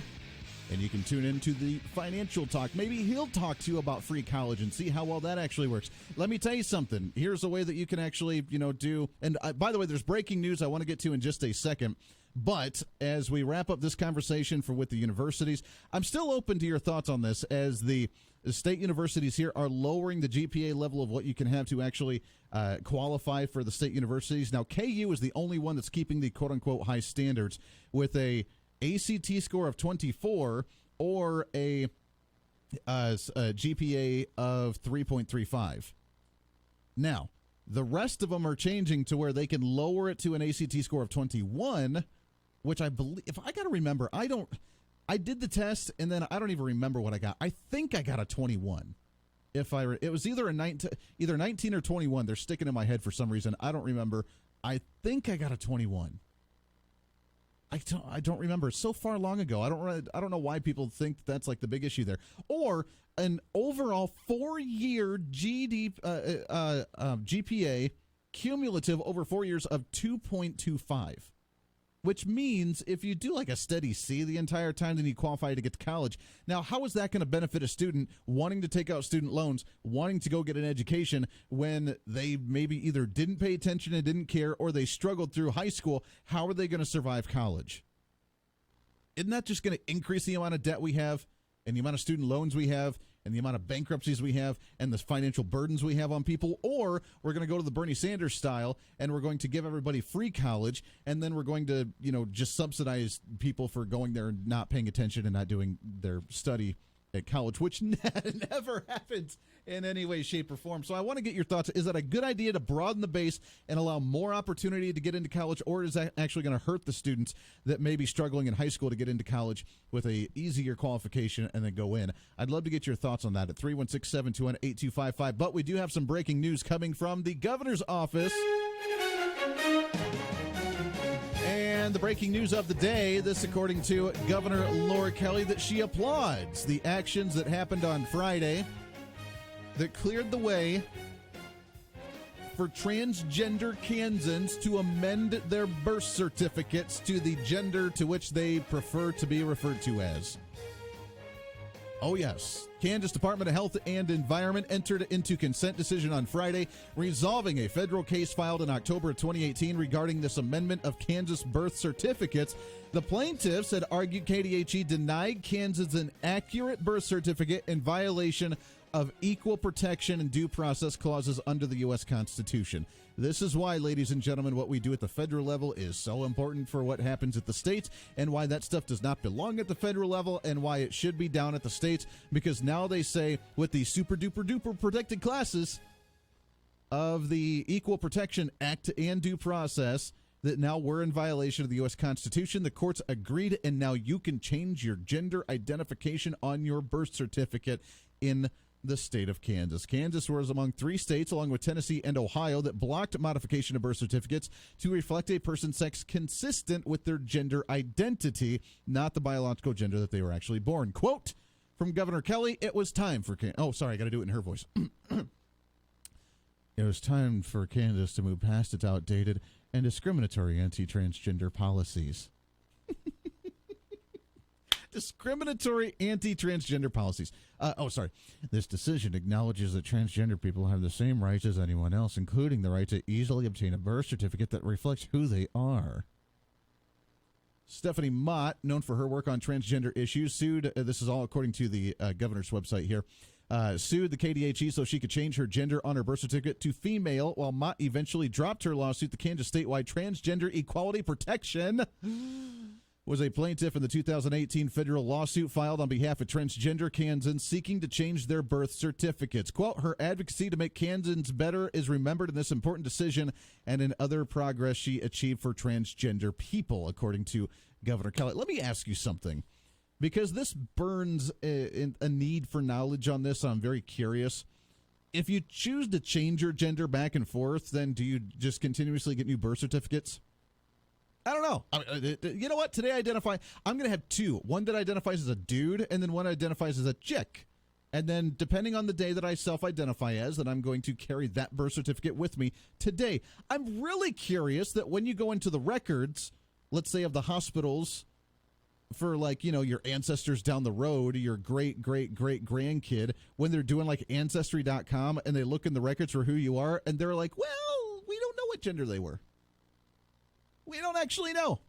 I've been into this ancestry thing for a while and trying to track my family's heritage, and I've talked a little bit about it on the air and some of the cool stuff that I've been able to find, which bow to me because I have a lot of royalty in the family. I'm kidding. There is a lot of royalty way back when, but if I tried to claim it, there'd be 2,000 other people that could claim it as well from trace of lines. But nonetheless, it's really cool. But what if I went back to Ancestry and I was like, who is this person? And I saw that there were 2 male birth certificates on there. And be like, what? How did that work? Well, one of them was a female but transferred to male. Okay, which one was it? I don't know. I mean, how does that not screw up the entire process here? Let's talk about medically. Men and women, here's a trigger warning for some individuals. The trigger warning is medically, there are differences between men and women, right? There are different muscle masses. There are different organs inside the body. There are different hormones. There are different chemical balances. There are differences between men and women. If you go to an emergency room, you fell down, you cut your head open and it's all gash and there's blood everywhere and you need a blood transplant and you need this and you need that. You hit an artery and it's gushing. Whatever the case is, they can't identify you. They don't know who you are. You're a biological male that is now a identifying female and you go there, wouldn't that mess up the medical procedures a little bit? They didn't know. They start cutting you open. They're like, oh, crap. This is a dude, not a girl. We gave you the wrong stuff. Our bad. I mean, wouldn't that mess you up just a little? I don't know. Maybe not. Maybe, when it comes to that, we just pump the blood in and you're good to go. But wouldn't that, change things just a little bit if they identified as something a little bit different and the birth certificate showed it? If their ID showed it, their birth certificate showed it, they showed the paperwork, they thought it was a female, they go in, they start doing the operation, they're like, wow, things are a little bit different down here than what we had anticipated. Okay. And then, I don't know. I mean, doesn't that mess things up just because you want to live in an alternate reality? Just because you feel different. Look, I don't care what you feel. I don't care how you feel. But there's a difference between you just feeling that way and then trying to make the rest of the world accept what you're feeling because that's not what reality is actually showing. There's a really big difference there. Yes, it does affect other people. It does. We've heard this. Well, Andy, you're conservative. You just want to do your own thing and let me do my own thing. What does it really matter? Who really cares, right? No, it does matter. Because I don't care if you think something. I don't care if you think 2 + 2 = 5. But don't come to me as an architect and tell me that I need to accept 2 + 2 = 5 because that's not factually accurate. I don't care what you do with your life. Don't make me buy into your garbage. And that's what we need to start accepting, is the reality of life. No, we do not need to change birth certificates. It is not anti-transgender. It is not discriminatory. It is factual. And you can feel however you want. You can dress however you want. You can talk however you want. I don't care.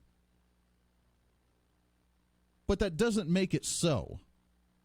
And it may in your world, because the world, I get it, revolves around you and you're self-centered and the world just needs to accept what you're thinking and no one else can tell you otherwise. That's why we have individuals beating up people because they're wearing MAGA hats. That's why you're having people yell and scream and protest and silence speech and try and pass all these laws to silence people on social media because you're conservative, trying to shut you down because you're a Trump supporter or a Republican, is because the world revolves around them and it's in their own little mind, and by golly, you better accept what they're saying or else you are the enemy. You are a fascist, which by default makes them a fascist if you want to get technical, but I digress.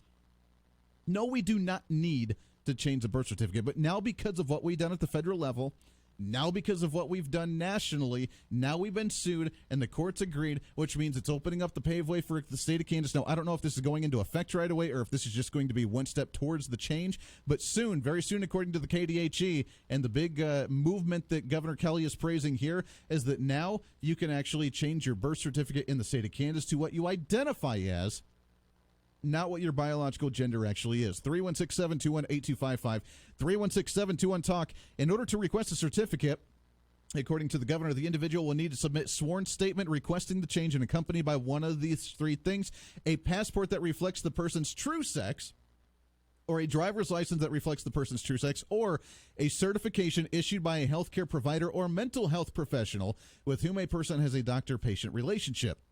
The certification must state, based on his or her professional opinion, that the true gender identity of the applicant and that is expected that will continue to be the gender with the applicant in which they want to identify with as in the near future. Now, this is really fascinating because doesn't this go into the mental health aspect? I mean, doesn't this go into the mental health issue? And if you go to a doctor, a psychiatrist, and you're like, I am a man that feels like a woman, as a doctor, as a mental health specialist, doesn't that make you think, maybe there's a hormone chemical imbalance, maybe they're depressed, maybe they feel something a little weird? Let's treat this individual to make them feel comfortable with who they are. Instead of saying, sure, let me write off here the fact that you don't feel right, and I'm going to embrace that and let you embrace that to make the rest of the world change their reality about who you actually are. This goes into complete fact that maybe they're not treating as what we should be, because this says you need an actual professional, a doctor-patient relationship with a health professional, a mental health professional, or a healthcare professional to sign off on this, which means they're not doing their due diligence with you as an individual with a medical issue. And I believe it's a medical issue. We treat depression with antidepressants. If you have a hormone imbalance, it's making you feel very depressed, feel very fatigued, feel very tired. then that is a medical thing. They give you the hormone treatment. They give you some supplements, whatever. You're back at it, and you're good to go. But all of a sudden now, because of the chemical imbalance or the mental or the hormone imbalance or whatever it may be that says I don't feel comfortable with who I am, now all of a sudden we're going to say, all right, we're not going to treat that. We're just going to let you embrace it, and we're going to make the rest of the world try to change their bias against that too, because that's discriminatory, man. You just hate people. No. Are you kidding me? The world's upside down, and we've taken this to a whole nother level to where now even mental health professionals are signing off to allow you to change your gender, and now we get to put it on the birth certificate so the rest of the world ignores what fact is to pander to what your mental needs are. I don't get that. 316-721-8255. Let's get your thoughts on this. Line number 1. Good afternoon. Who's this? Hi, Andy. This is Helen. Helen, how are you? I'm doing just great. I can't help but laugh a little bit about this. Is weird, isn't it? Like the world's upside down. I don't get where we even got to this point. This is nuts. It is. Isn't it scientifically a fact that if you get your DNA tested, even though you've had all of this transgender stuff going on, you'll still come out as whatever you were born as? Yeah, if they actually take a blood test and they see chromosome levels, they'd be like, wow, okay, we know what you are. But apparently that science shouldn't be accepted anymore. Oh, my gosh. Well, it just goes back to 1 Corinthians chapter 14, verse 38.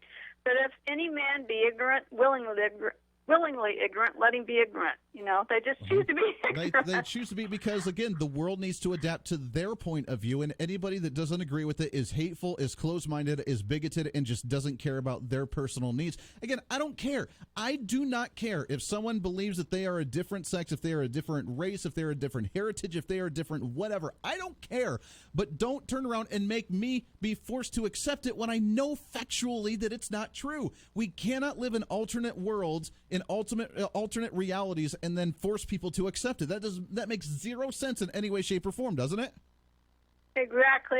It's you know, you can believe that you're an elephant, but don't tell me you're an elephant. I mean, don't try to make me to believe it. I don't know. I may have floppy enough ears that I might be able to pull it off. I'm not sure. So I'll have to get tested, and I may identify as, and that's what I'm going to put on my birth certificate. Helen, I appreciate it very much. It's crazy. I just don't get, and it's not hateful. It's not closed-minded. I'm not attacking anybody here and trying to be as a hateful jerk here. I'm just living in reality, man. And you can live however you want to. You can. I mean, we saw the fun ones where they like think that they're, you know, furniture in their home, and they wear like lampshades on their head and stuff, and they sit there and try and put their feet up on them because they want to be some kind of like footrest. You know, if you want to do that, cool. All the power to you. I don't care. Don't stick your finger in an electric socket though, and have me take care of your medical bills. That's not okay. Because you self-identified as. I don't care what you do. Eat a Tide Pod, snort a condom, doesn't matter to me. Don't make me, accept it and pay for it and take care of you when you do stupid things like that. On the transgender issue, be whatever you want to. Doesn't matter to me. Don't make me accept that reality, though, because that's crazy. Got to take a break. 9 minutes at the top of the hour. 316-721-8255. I'm really curious as if you try to do Ancestry.com and you end up seeing people start popping up on your family tree that says, I don't know what I am, then I'm very curious on how we continue on as a civilization, not being able to track the progress. I mean, if that's progress in society, I don't know that I want to be part of it a whole lot. Got to take a break. This is The Voice of Reason, wrapping up the show.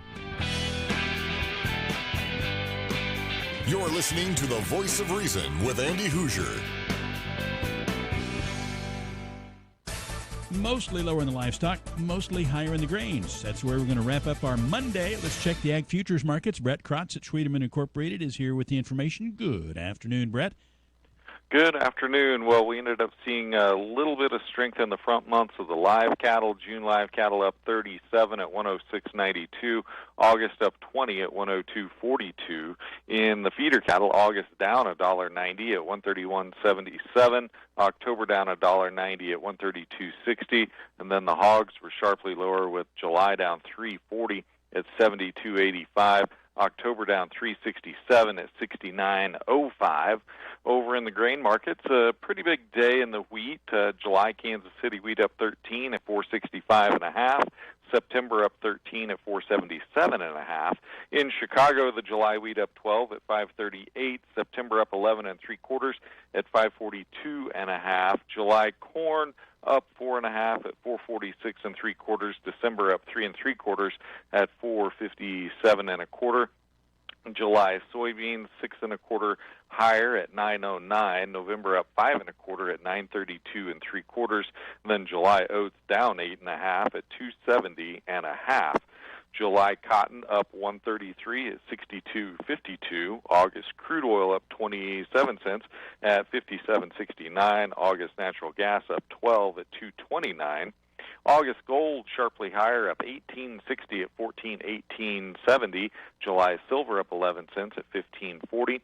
We've got the September dollar index down 17 points at 95.54, and the September Dow Jones futures up 48 at 26,745.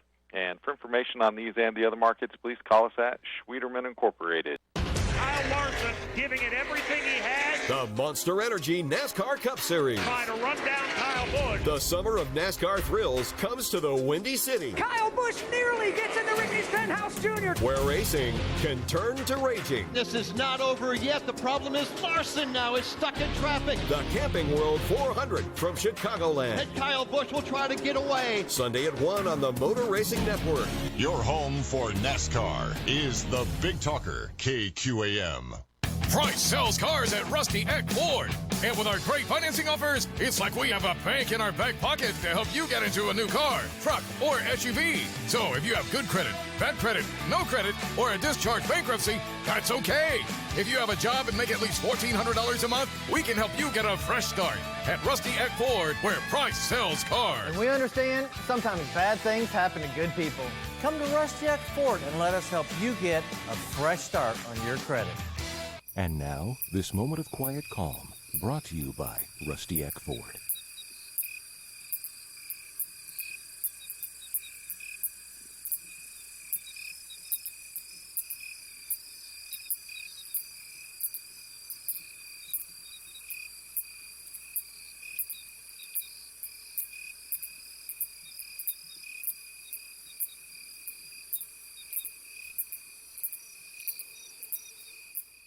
This is John Sidoric with Heartland Avionics at Augusta Municipal Airport. With a $500 rebate available from the federal government for your ADSB installation, the mad rush is on. And at Heartland Avionics, we have two of the most popular brands pre-wired and ready to go, minimizing your aircraft's downtime. Heartland Avionics is also a certified dealer for many other ADSB installation options. Call Heartland Avionics or learn more at iflyaugusta.com. Hi, it's Joe Pags. Join me on your drive home today at 5, right here on the Big Talker, KQAM.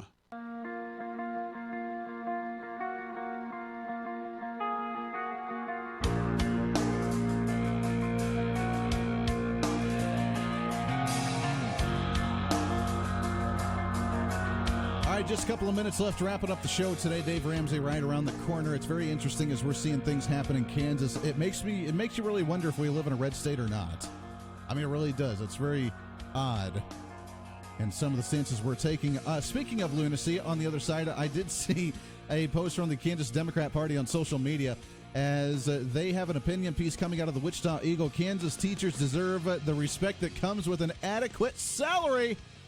You knew it was coming. You knew it was going to come. We got more money for the education system here in the state, and therefore now we can spend more money on salaries, and then we'll do the whole cycle again as well. We don't have enough money for salaries. That went to other things. So if you want salary hikes, then you need to do spending hikes as well, and then we can raise taxes, and it's going to be a whole vicious, never-ending cycle there. But they say, quote, as Kansas recovers from the Great Recession. Oh, wait a second. We need our...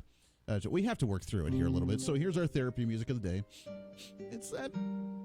As Kansas recovers from the Great Recession of 2009 and years of Governor Sam Brownback's tax cut experiments that affected all Kansas teachers and eliminated some teaching positions across the state, pay increases are more than warranted. We haven't been able to see them, and it's all Republicans' fault. It's all Brownback's fault. Can't deal with it. I'm going to change my gender.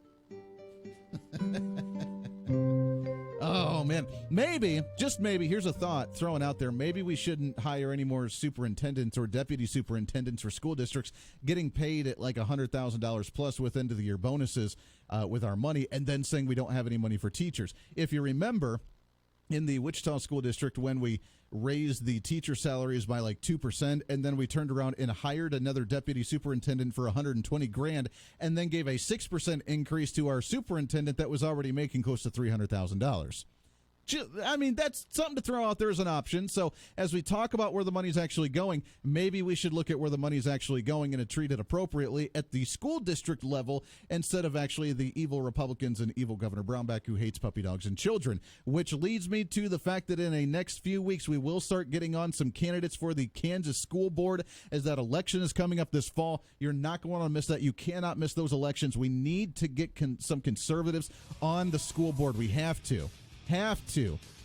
So we'll be talking to some of the school board candidates here in the next few weeks. Stay tuned in for that. Listen to their arguments. Listen to what they have to say, because now is more important than ever. Let's get our budgets on track at the local level so we do not have any more litigation coming out of the state, suing you for more money with your own money for the lawsuit. Drives me nuts. So this is your show. It's time to speak up, speak out, speak loud, speak proud, speak the truth, and always speak some reason. This is the Voice of Reason. Everybody have a great Monday. Summertime, and the kids are home wreaking havoc on the house. Sweet little mess makers, but I just can't keep up. It's enough to keep it picked up. No time for deep cleaning. That's why I have the maids clean my house every other week. So I have more time with my family, for me, and my house is cleaned by professionals. Go to themaidswichita.com and tour their 22-step Healthy Touch system. Then call the Maids for a free estimate at 832-9058. I've got better things to do. 832-9058. It's the Hoops event of the summer. TBT, the basketball tournament, is coming to Charles Koch Arena this July. TBT is a 64-team single elimination tournament with $2 million in prize money. The Wichita Regional is July 25th through 28th and will feature the Aftershocks, a Shocker alumni team organized by former guard Kayron Bradley that includes Teray Murray, Takale Cotton, Shaq Morris, and Connor Frankamp. Get your all-season TBT passes now at the Shocker ticket office. Call 978-FANS or visit GoShockers.com. Stickline Communications Station, K273CX, FM 102.5, and AM 1480 KQAM. Wichita proud. It's time for your latest news from the KQAM News Center. Brought to you by MJ's Truck Repair of Mound Ridge, Kansas. Sales and service of the big rigs and trailers, plus ag diesel equipment repair on and off the farm. I'm Stephanie Austin. A 26-year-old Wichita man died trying to rescue a woman on the Missouri River. The Missouri State Highway Patrol says Jacob Farley drowned Friday while trying to rescue a woman near the Elk River Dam at Knoll. The report says the woman had been swept under the water at the dam. Farley drowned when he jumped in the river downstream ahead to try and rescue her. Firefighters were able to rescue the woman using a throw rope. A former Sedgwick County deputy sheriff has lost his law enforcement certification for conducting illegal traffic stops and searches. A state board revoked Joel Sutherland's certification last month, citing more than 30 unnecessary traffic stops or searches. The Wichita Eagle reports in the first 6 months of 2015, Sutherland stopped vehicles for violations that had not occurred and then conducted searches that were not legal. Sheriff Jeff Easter says Sunderland's job with the sheriff's office ended in 2015, but his license was not revoked until after an FBI investigation. It's time now to turn it over to the sports desk. Here's Doug Downs. Kansas City Royals over the weekend split with the Minnesota Twins, getting a 6-1 win yesterday. The Royals are now 500 in their last 10 games.